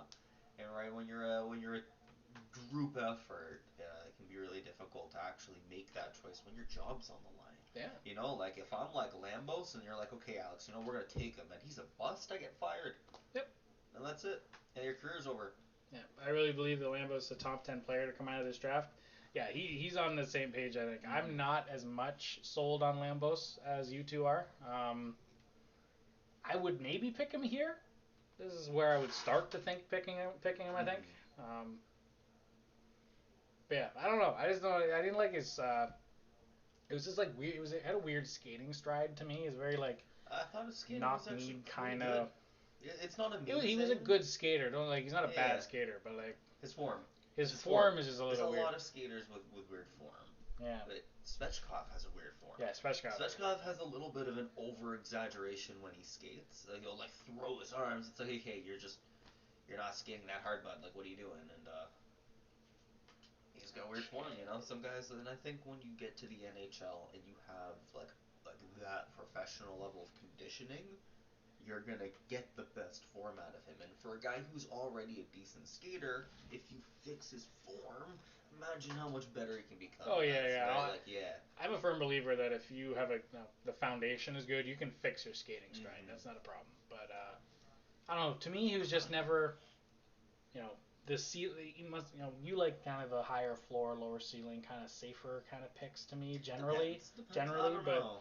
Um, I like high risk, like a guy like Power, you know, who's more risky than like Hughes, you know. yeah, so me and Anthony are on the same page. I don't think Carson is on the same level as Luke Simon, Brent Owen, the same opinion. Yeah, he's a little bit of an enigma in this draft. You know where he really should be picked, but because the pandemic screwed everything up, right? So like if he had played a full season, maybe I would have seen more out of him. But Alex likes him, so and he's normally more right than me, so I'll go with on this D too, you know. On like D specifically, yeah. For forwards on skill, like I take your word on a lot of things, but we're finally having Florida's pick being announced. Did I just hear Cheka? No, that was. Oh, they took Matthew Samoskevich. Mackie. I had Leroux. I really like Samoskevich. I like this pick. Mm-hmm. Me too. I like Samoskevich. Matthew Samoskevich or Mackie. Mackie. I think I had him going to Vegas. Yeah, I had him going to, I think it was Carolina. Mm-hmm. So, like, around here. I'm glad they're taking him. Yeah, you had Carolina. I had Vegas. Yeah, this dude skates with the puck on his, like, on a string. He's so good at controlling the puck. On a really good Chicago Steel team, too, stood out, so. Clark is all offense, really can get skittish defensively. Yeah, he's your typical offensive, pushing, rush defenseman, for sure. He's got, potential in D, but that's not what he'll be known for, I don't think. No, and I love Lambos' D in particular. I think he might be the most aware in all three zones of not only the opposing team, if a guy's cheating, but of his own team. If his defensive partner is out of position, Lambos will just start backing up and be like, nope, nope, nope, nope, nope. Like, there's a guy who's cheating, who's cherry picking, about to get a breakaway. I'm gonna, and like he covers that guy pretty well, and that really stands out for me in particular with Lambos, just his defensive awareness and just constantly. Is he a big physical two-way winger or center we can put behind? No, I wouldn't. I wouldn't use either of those words to describe Samoskevich. He's more of your skilled option. Where'd he go? There he is. But he's he's not going to get knocked off the puck, but I wouldn't call him physical in the same sense that like a defensively specific player would be physical along the boards. They have him listed as a right winger on NHL. Whatever we're watching right now, Sportsnet, NHL.com. I project him right now more of a centerman. And I had Leroux, Zachary Leroux, who's a really physical guy. I think that if Florida has another pick, I think they have 38 or something. I think they can take another. They can take Zachary Leroux with that spot. He's a physical two-way kind of guy who could play behind Lindell. That you'd be looking for, Anthony.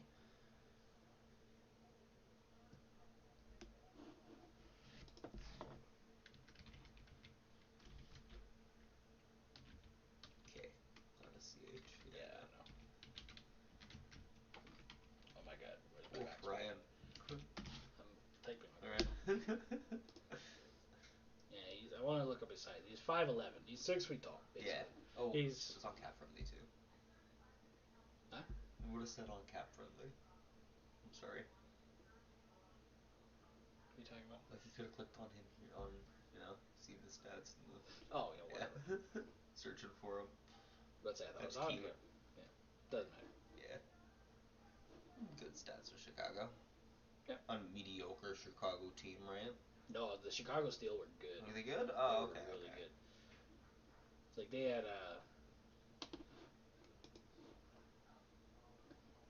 Sean Farrell was a leader, so like Coronado, Josh Doan, Samoskevich, Joe Miller is another guy I think is a good player on that team. Jack Barr. Fuck.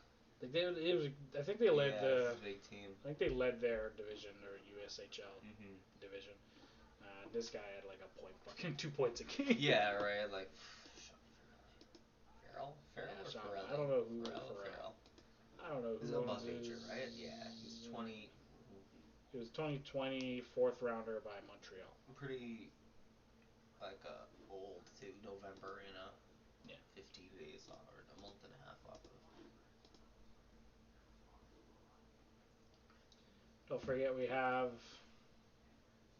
Heponiemi. Who's that? That we put behind it. And who are you talking about? I'm not familiar with Heponiemi.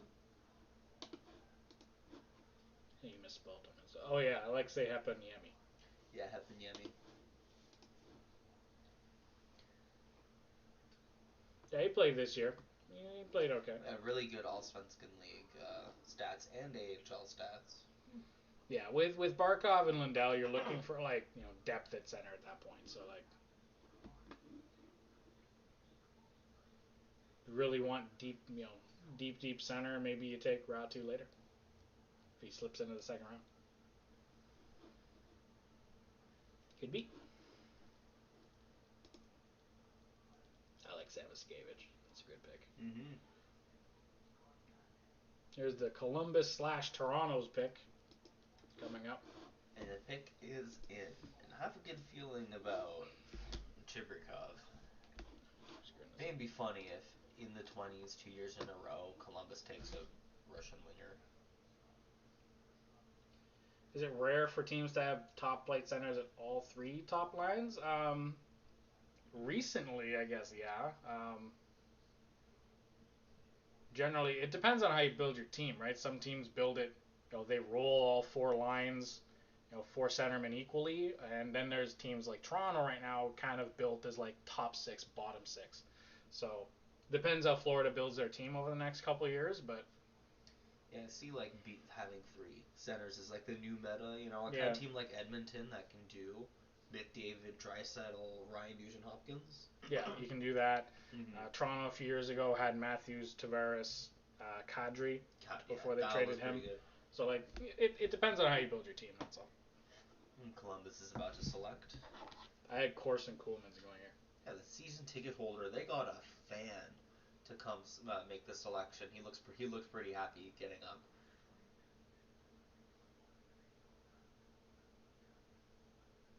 And they take Corson Coolman. What did I say? What did I say about this pick? Yeah, you actually did call this pick. You should have written that one down. You called it that by some twist of fate, the Toronto pick that Columbus got would become Corson Coolman's, and he's gonna have a great career just because you hate him and I like him, and that curses Leafs fans. So if you're a Leafs fan, whoever, this is. If whoever's in the chat watched the part 3 mock draft video that we did, I specifically said that I was more confident in this pick at 25 being Corson Coolman's than I was in almost any other pick in my mock draft. Specifically because Alex and I have been going back and forth on Corson Coolman's for weeks about whether he's a good player, whether he projects well, and because this was Toronto's pick, I was like, Columbus will take him here, so we will always have this weird discussion about Corson Coolman. I think I'm happy I was right. Great potential there.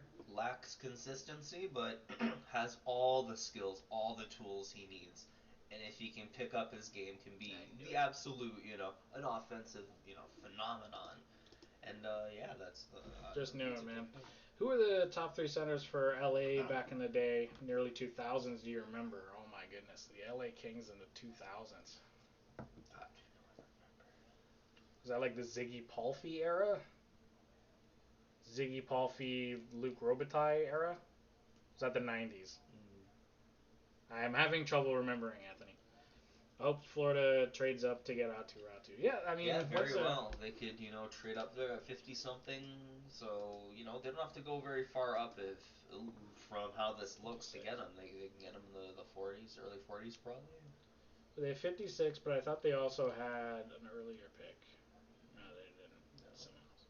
I was talking about Ottawa. Yeah. And Minnesota, wasting no time, has their pick in. Minnesota with a few picks here. Yeah.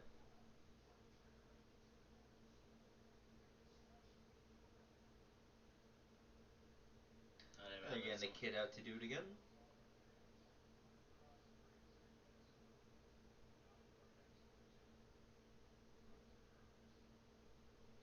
There's Carson Lambos. There he is. I guess it didn't take long for Minnesota to say, hey, we have a pretty good defenseman here. We just lost Ryan Sutter. Sutter? No, Suter. Ryan Suter. We just lost, Minnesota just lost him, and to pick up Carson Lambos, who, is pretty good. an incredibly defensively, doesn't have a great shot, but sees huge lanes on on the cycle. I think that Minnesota hit gold here, and now I'm unfortunately a Minnesota fan. They took Wallstedt, right? They're the ones that took Wallstedt. They traded up. Yep. So they have Wallstedt and Lambos. And Lambos. I think Minnesota It's a good draft so is far. winning this draft. There's my boy Upstand. Yep. It's good stuff. I can't believe I'm in fucking Minnesota. Oh no, I'm becoming a Minnesota fan. How much smack talk I've talked on this channel towards the Minnesota Wild. I thought you were crazy when they take Coolman's there. Yep. Mm-hmm. I was so confident in that pick, man. I tell you, so confident. I don't have him. Like I don't have him this high. Yeah. I wouldn't take him this high, but because he would, I knew he was good. Loves to get me on it. But yeah, I'm not Nostradamus. Yeah, I'm not Nostradamus with this draft. I'm all over the place. That was my first correct mock draft selection, and God knows how. Yeah, it was a while. We did not get anything past. I didn't get anything past fucking. That's like the top like 8. Yeah, I didn't get anything past Kent Johnson. Yeah. Coronado went 1. Like we were pretty close for a couple guys. Coronado, Lucius. I was close on Rosian. Yeah. Highest guy that I have on my mock draft that isn't drafted yet, I think, is Simon Robertson. Both of us was Ratu. Minnie's had 2 great drafts in a row. Yeah, Minnie's been drafting pretty well. Mm-hmm. Yeah, Zach LaRose still here. Stankoven. Olausen. Chibrikov. Tumala. A couple guys. Carolina on the clock. I had Carolina taking Samoskevich here. But... Who do you think now that looking at the draft board? Yeah, let's look at the board here. Let's go to the board. Yeah, we got Simon Robertson. I think would be my highest rated. I had Olausen. Yeah, Olausen. Anyway, that could be another. Simon Robertson, even a guy like Prokhor Poltapov. Like Carolina's weird. Like they'll draft for pure skill. They'll take Chibrikov over Poltapov. Yeah, no, you're right. I don't think they'd take Ratu. They're not gonna take Chaika. They're not gonna take. Yeah. I don't know. Could be Stankoven. Could be Svozil. I don't know about Svozil. Like too many D. I don't know. Florida, please trade up. Now, join us tomorrow, 11 a.m. Eastern. We'll be streaming the second round as late as we can go before we get too tired. Yep. And hopefully we'll see. We'll definitely get to the Ratu pick. Streaming, so you can join us, and we'll hang out. Hang out with you until it happens. Yeah, still an outside shot that Ratu gets picked in the first round here, but the way GMs are talking about him could slip through.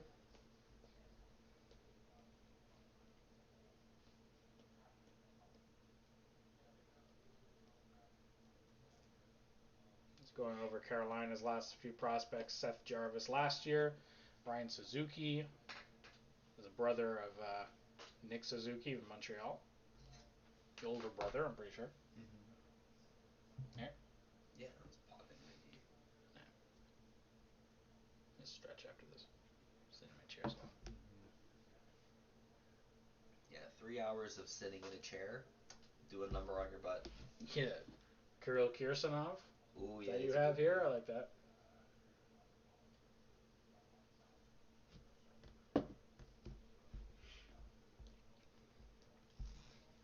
Yeah, we're getting in the realm of a first pick is can be a lot of people's second round pick.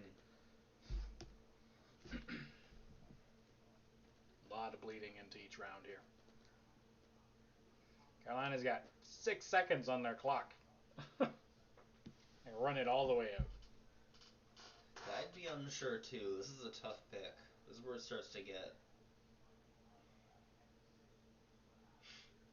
There's no punishment for being over the clock. I'm gonna put my money on Stankoven. I like Stinkovin too. They don't have a small guy like Stinkovin, and I think every team needs someone at that size. You know, Caulfield, Point, DeBrincat, just that size. You know, even if they all bring something a little bit different. And Carolina could have theirs, a guy who can, behind Sebastian. I think going to commercial. Ooh, wow. They're really. Carolina's really waiting out this clock.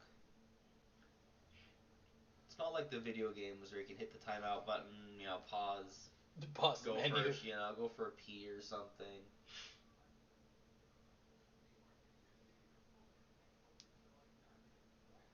Yeah, a lot of guys available here. Maybe Chibrikov. Maybe we've reached the point where this is that 20 to 50 range we're talking about, where anybody here to halfway or late into the second round could just be picked. Yep.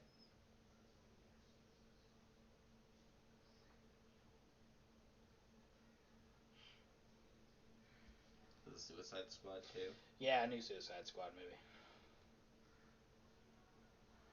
Let's see if it's any better than the last Vindicates the first. Vindicators 3. Oh, my bad. You've gotten up a couple times. I haven't yet.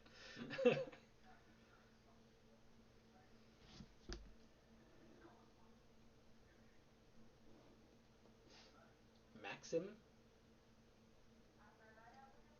Maxim who? Maxim pads. Krovikov?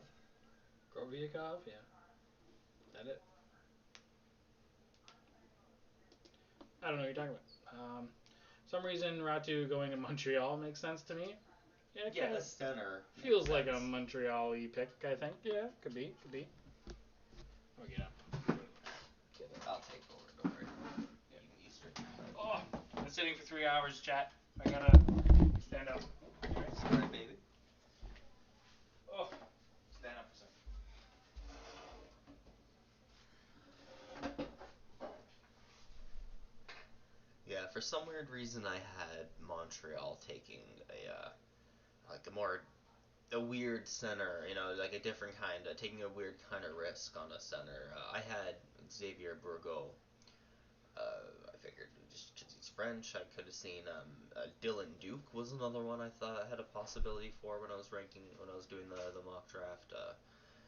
If Atu Ratu gets that far, certainly, 31st overall, I could see that one too.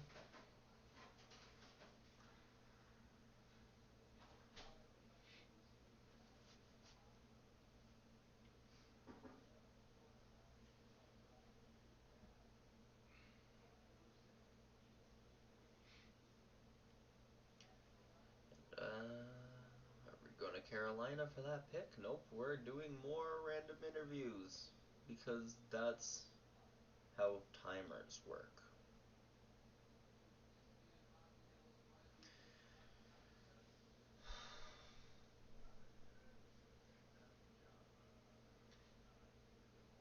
Oh, Tyler Boucher is Brian Boucher's kid. Oh, that makes sense. I guess I could have figured that one out. Yeah. 13 seasons as an NHL goaltender, and you have a son who's just a physical monster. Just a monstrosity, yeah. I like Sparko. I had him in the low 20s, yeah. Nice. Yeah, he was like low 20s, early 30s for me too. You didn't like him, right? Is that was he on your not as your lower 20s board? Was that? Yeah, he was on my kind of honorable mentions to the first round board.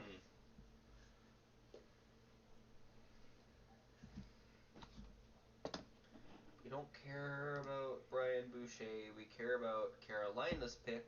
Then cut to Brian Boucher when Colorado's on the clock. It's okay. My bad. 6 more picks left in the first round. And they are dragging this out. Last year, 4 hours. Yep. It was a 4-hour stream, and I feel like somehow they're gonna make this last 6 stretch out for a full hour too. And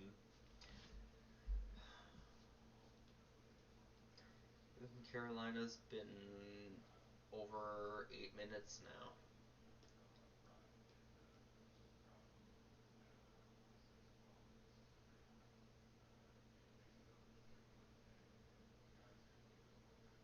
Carolina's been on the clock for like. Yeah. No, they've like they were supposed to pick it like it started the countdown at like 11 or 11:01. Yeah, it's been 10 minutes. Yeah, on the it's clock. been like they've been waiting a while. Unless there's a trade, then this is just fucking NHL doing their bullshit, trying to push, keep it on until fucking midnight.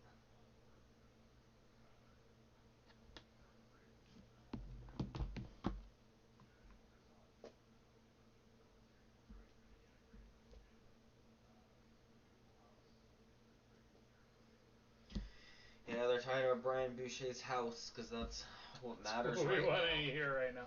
I mean, he's his dad. I get it. He's an NHL player. They put Colorado on the clock and do that. Well, when we wait for the next team, there has been a trade. That's why. Okay. Do you think it had to be like, the NHL, like the league has to confirm it, right? Yeah. Part of it, and then maybe that's it. Just became Nashville's coming up, down, up.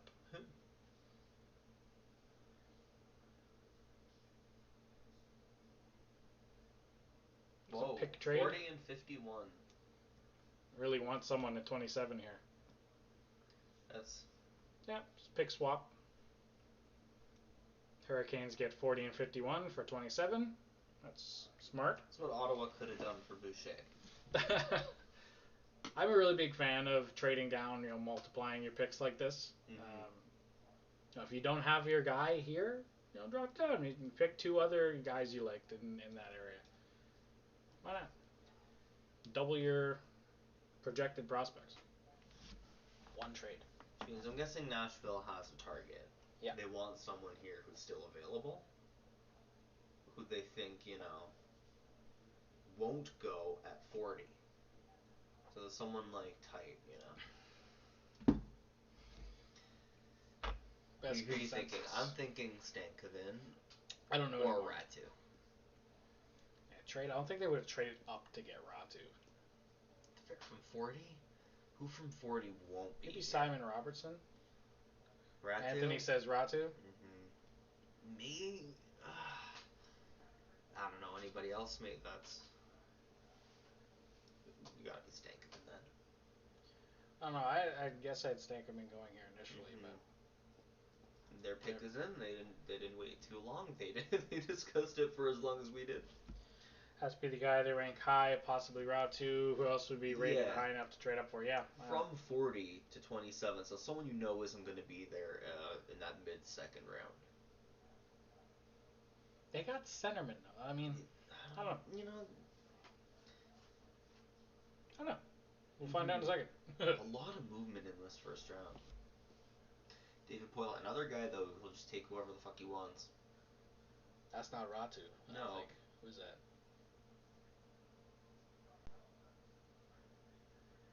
Zachary Leroux. Leroux. I like Leroux. Me too. This is a good pick for Nashville. A little bit of a stinker, a little bit of a shithead, but good. I think that's what Nashville needs. In my they traded up to get a guy who will get suspended.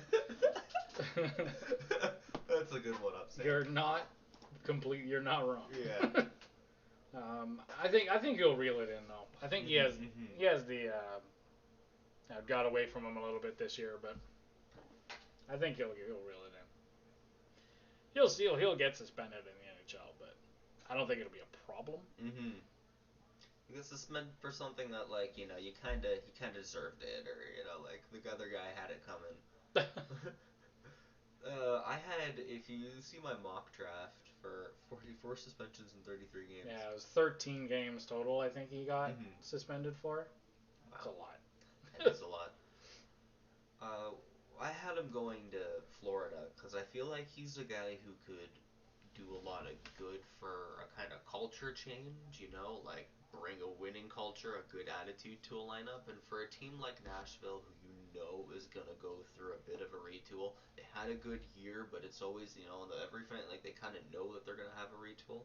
That a guy like Leroux can help turn that around quicker.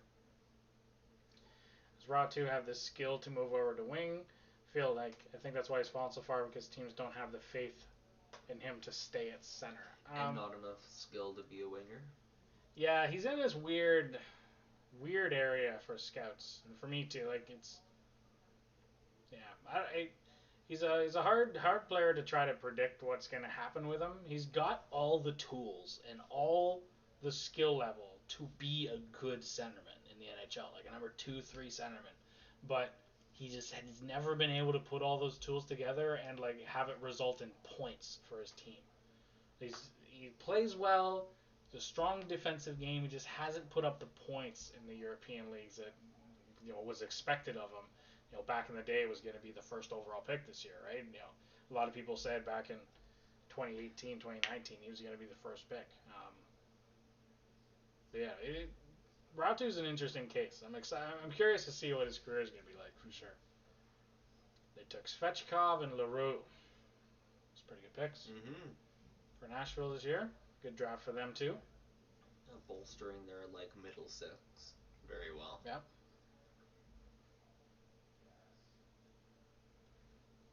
I have Chibrikov going to Colorado, I think.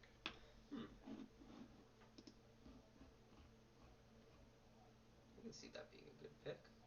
Yeah, you do.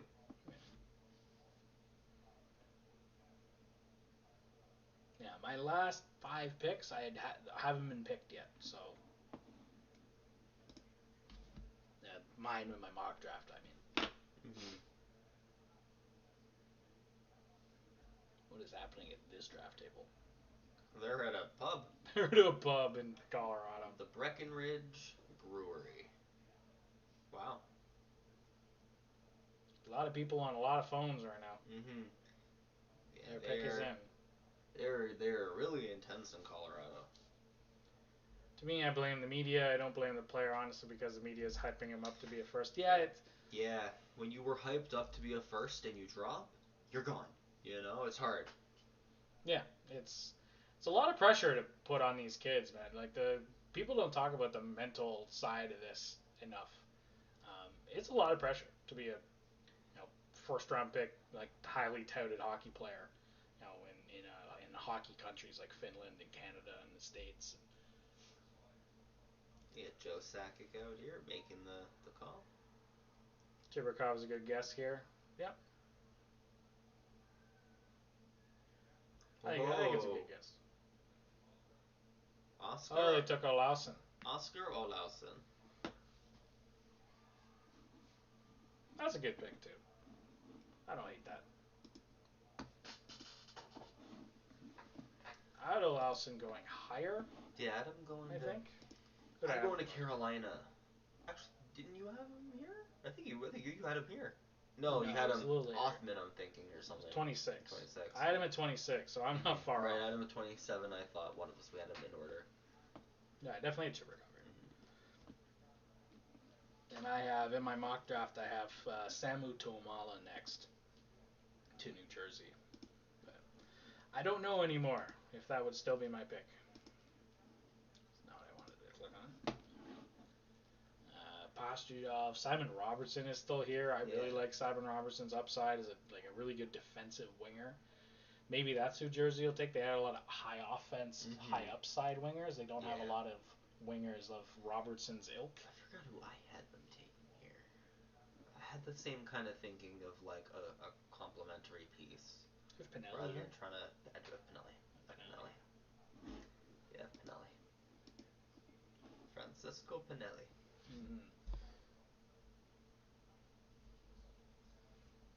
At least we're all in the right area. Yeah. We're not so far off that we're in the 3rd round. Right.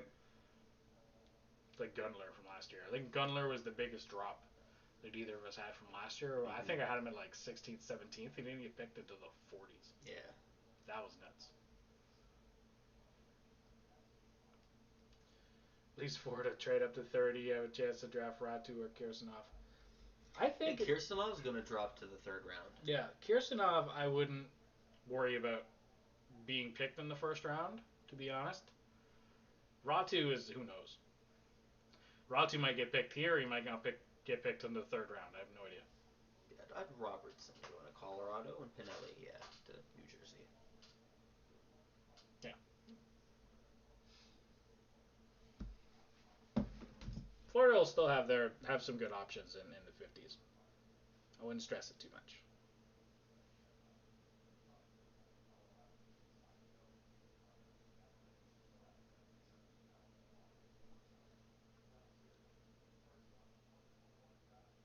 Keep skipping. If that has anything to do with me being not that far behind. We're ahead of the other stream. Mm-hmm. Which Ashley's left on. Right, yeah.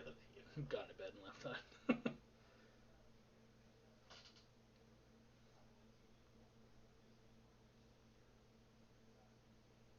I love they had a Jack Hughes jersey waiting for him. Yeah. That's so funny. Brother just brought. Oh my god, it's still got a tag on it. It's got a tag. Wow, it wasn't even like his brothers. He just threw at him. They bought him. He bought one from the store. Jack Hughes. That's hilarious. That's some good drafts. Like Hughes, Holtz, Mercer, McCamadoulan, Hughes, Smith, Heischer. They've had some good picks. They've had some good picks. The Devils have got to start. They got to start picking up their play. They got to start putting all these pieces together in the next few years. You know, they showed every time a team is making a choice, they kind of like show, like, oh, here's their 1st round picks, here's some of their prospects. Some of these teams they're really reaching for like their prospects. So like, here's this guy from 2017 who's a 4th rounder. Like oh no. They haven't drafted very good or haven't had a lot of picks high, right? And New Jersey's a team that has, and they have all the pieces, and they just got to put it together. It's coming for them. I like what they've been putting together. I like Jack Hughes. I love the Hughes family, so. And Luka's not like either of his brothers, especially not like Quinn. He's a very different player. I think the Hughes brothers being 1, 4, and 8 are the highest, or the only tandem of brothers in NHL history to be picked all in the top 10 and have the highest, I think, or average or whatever. The Stalls, I think it was Jordan and Eric were both picked 2nd. Were both picked 2nd. I think so, yeah. Right? And then Mark Stahl was picked 12th. Yeah. So the Hughes brothers have beat out the Stahl brothers as, the next hockey family in North America, I guess. There's Tom Fitzgerald, Leafs legend. Played like a season and a half. And New Jersey selected Chase Stillman. From Peterborough, Ontario. He's a guy I had in my early 2nd round. It's Corey Stillman's son, I think. They just said. I'm not going to find him here, am I? No. Oh, it's also a little bit of a stretch into the 1st round, but I like that. Wow. Did you pass? Did I pass him? Still. Nope, you didn't pass him. Right winger.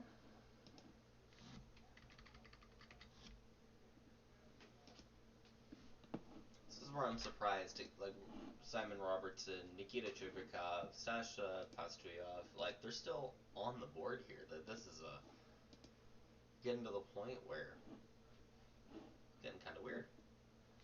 Yeah, we're into the weird part of the late 1st, early 2nd round where who knows what's going to happen. Which has been an incredibly weird draft. Wallstat dropping, all the changes, all the Mctavish going 3rd. This is in past years it's been fairly obvious for like who the guys are, and this is just complete crapshoot.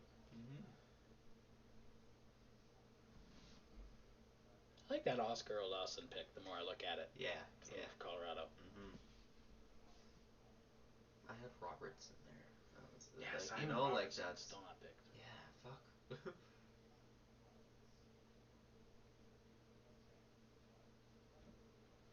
Like, who do I have for Vegas? Pinelli?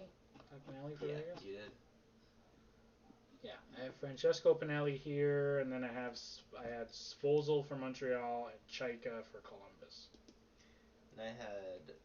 Or now Chicago. I had Samaskevich for Vegas, Bourgo for Montreal, and Chaika for Columbus, which is now Buffalo.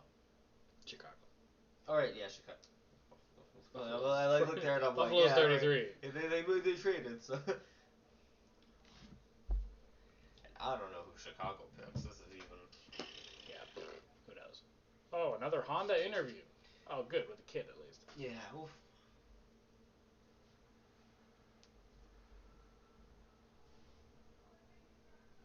Yeah, with Carson Ceulemans. Could have been a Leaf. Could have been a Leaf. He's going to have an incredible career. I think Columbus is a team that can teach their defensemen some D. You know? If you're worried about a guy like Ceulemans who has all the skill, but, sometimes is inconsistent, Columbus is a team that's going to drive some consistency into you. They get the most out of their D. They're, an organization that does that. I think Ceulemans and Columbus is a good match.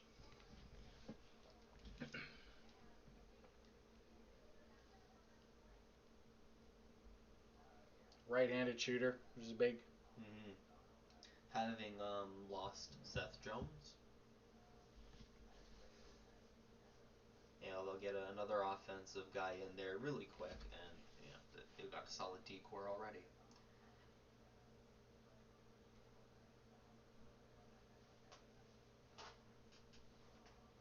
I probably could have screen capped this right sidebar And put it in. Could have done quick snippets of visual too, Like when they show, top picks, swap to it and be like, oh, this is what we're talking about. Yeah, tomorrow. Next year, fuck it. Well, they'll have a board tomorrow, right? All of the line. Sure. If we can they did last year, so I just screen cap it. Oh, okay. Oh, right, and we just moved the thing, and I remember that.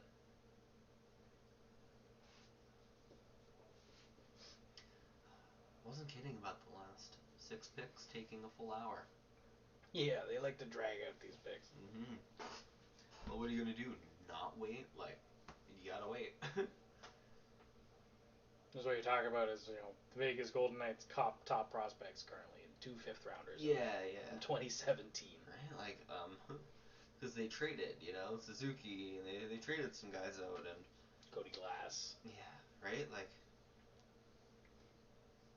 Peyton Krebs definitely their top prospect as of right now. Brenda Brisson from last year. Oh, I love Brenda Brisson. Vegas's pick is in.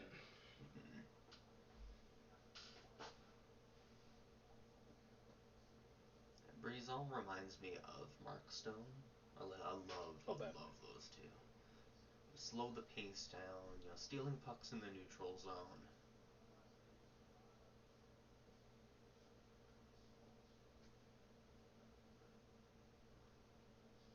I got Kelly McCrimmon.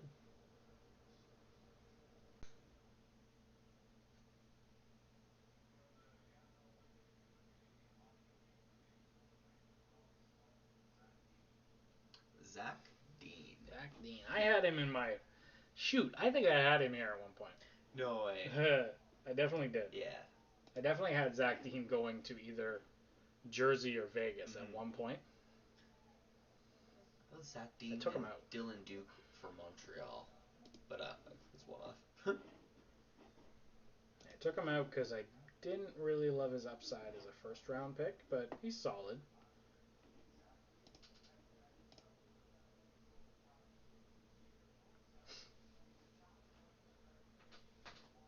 I've seen all these highlights. Right, it's the same ones that we've...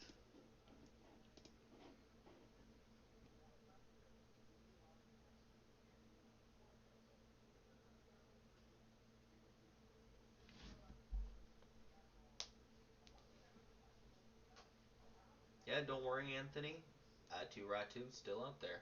Yep.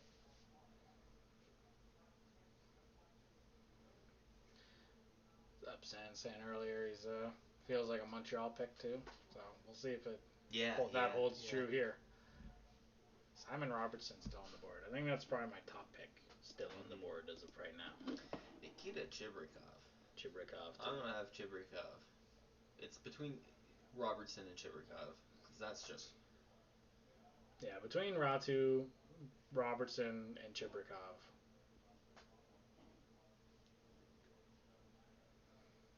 Love how these guys talk about every pick like they have the greatest pick ever. You talk about us?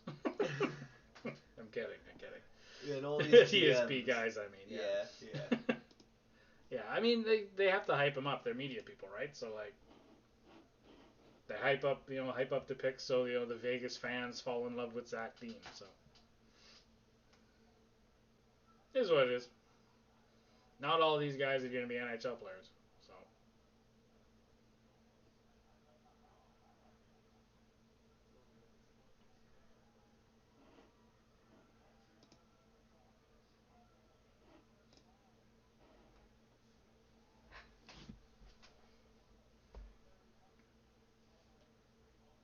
you could cut to commercial again and really stretch out these last few picks. Montreal has 2:30 left as we go into the commercial break. So it should be the last commercial. They come back, make Montreal's pick, then do the interview thing with Columbus and make their pick, and that should be it before, hopefully, within 15 minutes here, we get the last two picks.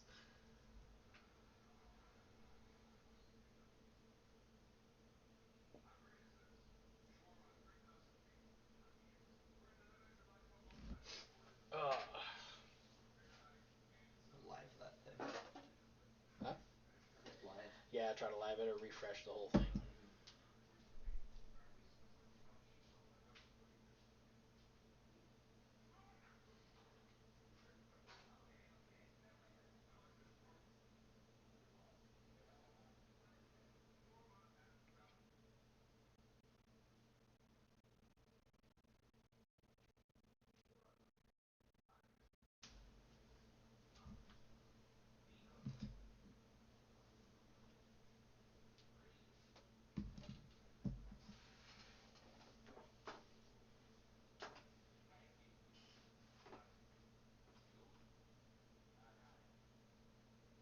Still 8 seconds.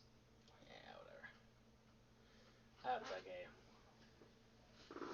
Yeah, you really shouldn't be trusting ESPN, TSN, Sportsnet. These major corporations do not have your best interest in mind.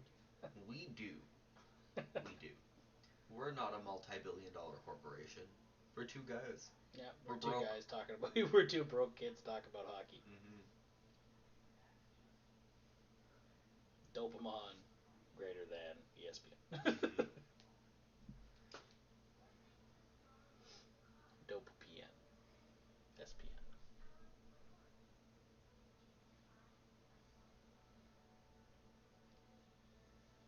Get in the last two. Hell yeah. Alex with the self promote, and this is dope. Hell yeah.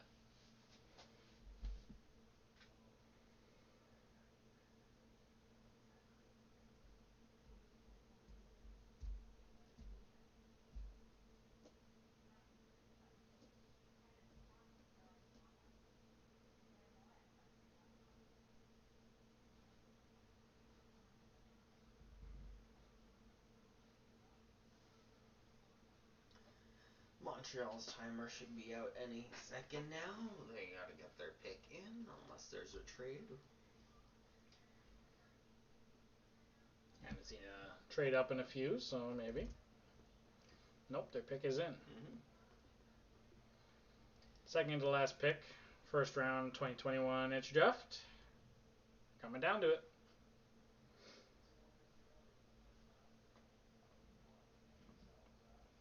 Boo, Batman. Yeah, boo Batman. How did you guys come up with the name Dopemon? Ah, shit. You're the first person to ever ask us that on a comment or a live stream. And to be honest, we don't really have an answer for you. We don't remember. We don't really remember. It had something to do with Pokemon. We were originally like I posted Pokemon videos years ago. If you scroll back to like the first videos we had that are on this channel, they're all of Pokemon OU laddering on Smogon. The Canadians pick Logan Mailloux here. Montreal, Logan Mayo. Isn't this? He said, "Don't draft me." This is the guy that went, "Don't draft me," isn't He it? specifically requested not to be drafted after he leaked, non-consensual pictures Yeah. taken of a woman that he had sex with overseas. And he said, "Hey, please don't draft me. I made a." This is the same guy, right? Yeah, Logan Mayo. But to answer your question, up saying it's a kind of a riff on dope Pokemon, I guess. Dopemon. We had a buddy of ours. We were gonna do dope cooking, make a weird cooking channel, like broke kids making, ramen noodles in their apartment in college, kind of thing. But we just kind of stuck with the name. It's nonsense, is what I'm getting at. With the, yeah, Logan. Yeah, that's. This is a guy that Logan. Montreal Canadiens went, "Screw you, we're picking it." Right, because he's from QMJHL. Yeah, he renounces himself from the draft, asks team not to pick him 3 days ago. He's convicted. He's getting a criminal charge. He's being charged as an adult. I don't know if he's 18 yet, or. Wow. Yeah, and they took him in the first round. They could have taken him in the 7th round and be like, haha, fuck y'all, we got a prospect. Yeah, this pick does feel dirty, doesn't it? Absolutely upset. We completely agree with you. He is on my never pick up. Do not draft list. This is absolutely, this is not hockey. This is just disgusting behavior. This shit, keep this shit out of the league. Keep players like him out of the league. First round pick, like. Wow. That's just nasty. Surprising. Really surprising that Montreal would pick up him. Of course, the Habs would go that low. The Sens fan, the Leafs fan, we're allowed to talk trash. Yeah, we're allowed to talk trash about the Habs, but holy crap. Yeah, oof. I don't like that pick. I don't like him. I didn't even have him as a top D in this draft. Me neither. There's Svozil. Yeah, Svozil. I had them picking a D. Yeah, Chaika. Fuck it, like. I had them picking Svozil here. So, Svozil, Daniel Chaika is still here. Stuff.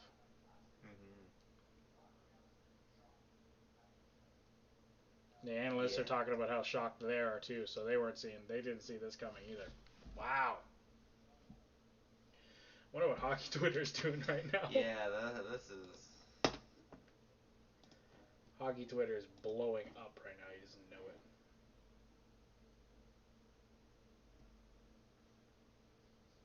Montreal Canadiens are trash. Didn't he just tell? Yeah, Steve Dangle. Steve Dangle. Didn't he tell everyone not to draft him? They took him. What the fuck, Montreal? What the fuck?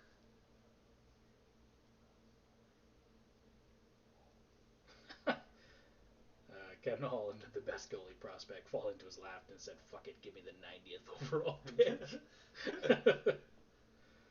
Oh man, jeez. Yeah, Hockey Twitter is out with a vengeance. They're Yeah, Hockey Twitter out for blood right now. Good. If I were a Montreal fan, like I'd be sitting here like reaching out to management and saying, what kind of decisions are you guys making? I'd be like taking my jersey off if I were a Montreal fan. I'd be disgusted as a fan. I'd be turning off the TV after that. If Ottawa had taken in the 2nd round, like I'd be completely turned off. Wow.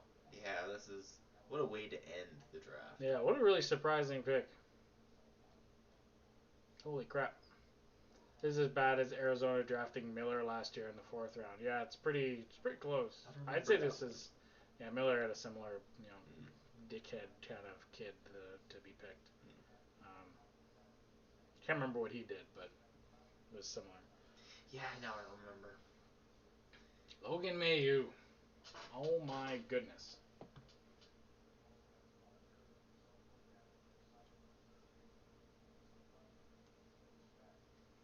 That's fucked, man. One I'm not. Bergevin, what is you Yeah, doing, this baby? What is you doing?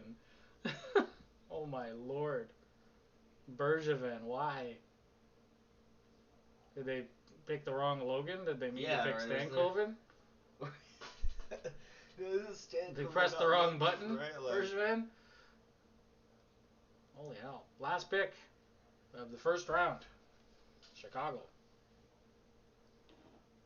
Did I put him in? Yeah, I put him in. yeah. Wow. Wow, wow, wow, wow. That's all I can say is wow. I'm sitting here, didn't notice right away. I'm like, Yeah, right. that, what the heck? I didn't notice that first. I'm like, yeah, wait. Oh yeah, repeatedly. wait. Yeah, he was bullying a kid. Yeah, I Oh, remember that. Now. okay, that's pretty bad. Yeah, this Thank is you for as bad. reminding me. I This knew it is was as bad. Yeah, I knew it was something like that. I just couldn't. I didn't want to say. It's worse that it's a first round pick. Really. Yeah, he couldn't pick a. Oh, wow. I can't wrap my head around that pick. You got Chicago.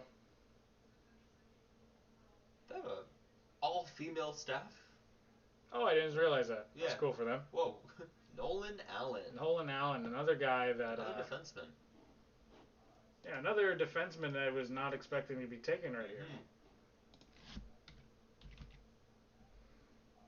Not a bad pick. No. I'm glad that. I'm almost happy that Svozil dropped out of the first round. I think teams are. He's more of a second. Yeah, people are a little bit too high on him. Same for even like Chaika, the holes in his game. I see why a team's going to take him in the second round. Though there are guys on the board I thought would go in the first that are still on here. Fucking Atu Ratu, Nikita Chibrikov. Yeah, a lot of guys. At least Montreal will help me forget Ottawa's pick. Yeah. Yeah, right. Like, yeah, you're not paying attention to Ottawa's pick now, are you? Ottawa wasn't the worst drafter in the league, and then this time, like that's. Yikes, Montreal! You'll get roasted on Yikes. the Twitter and all the YouTube comment sections for this. Oh my goodness. Wow. Well, that concludes it. That concludes it, guys. Kind of a crazy first round, if you ask me. One event packed. Starting probably with Mason McTavish at 3, but we did right from the start, Tyler Boucher at 10.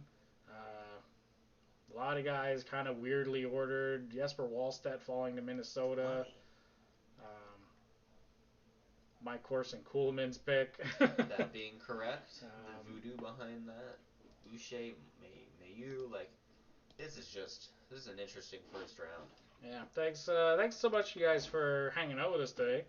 You guys are all becoming regulars. Some of you people recognize you by name now, and hopefully come back and join us again soon. We'll be streaming tomorrow morning, like we said. See you tomorrow, Upset. Appreciate you being here, man. Yeah, we'll see you tomorrow. Thank you. Yeah, 11 a.m. Eastern Standard Time on this channel for some more dope hockey stuff. And about 11 and a half hours from now. Yeah, get some rest. A long day tomorrow. It's going to be rapid fire. The 2nd to 7th round is just constant. Like, we're going to be talking about guys really, really quickly. It's not as spaced out as it is in the first round. Yeah, so. In about as much time, we'll get 6 rounds. Yeah, we'll get a few rounds beat deep. And, we'll go tomorrow as long as we recognize guys' names. Like, if we get into the 6th and 7th round and I don't know who anyone is anymore, that's probably where we'll end the stream, unless anything crazy happens. But yeah. Still, I think we're really, if we're getting to that point, we're just waiting for Dmitry Buchelnikov. Yeah, we're waiting for Buchelnikov. He is, go check him out, Dmitry Buchelnikov. We got a scouting report on him, number 20, good kid. Commented on it. Yeah, commented on his own scouting report that Alex did. Got in touch with him through Instagram. It was funny. So we're big Dmitry Buchelnikov fans. We're waiting to see where he slides in tomorrow. Probably like 4th, maybe 5th round Somewhere kind of 4 pick. to 7. Something Who knows like that. This year. 4 to 7. So yeah, that's it for us. Till next time. Anything else you want to say? No. Thank you guys so much for being here with us. Yeah, Upsan, Anthony, Go Caps, Delta, some of the regulars we've seen in chat tonight. Thanks so much. And yeah, peace. We'll see you tomorrow.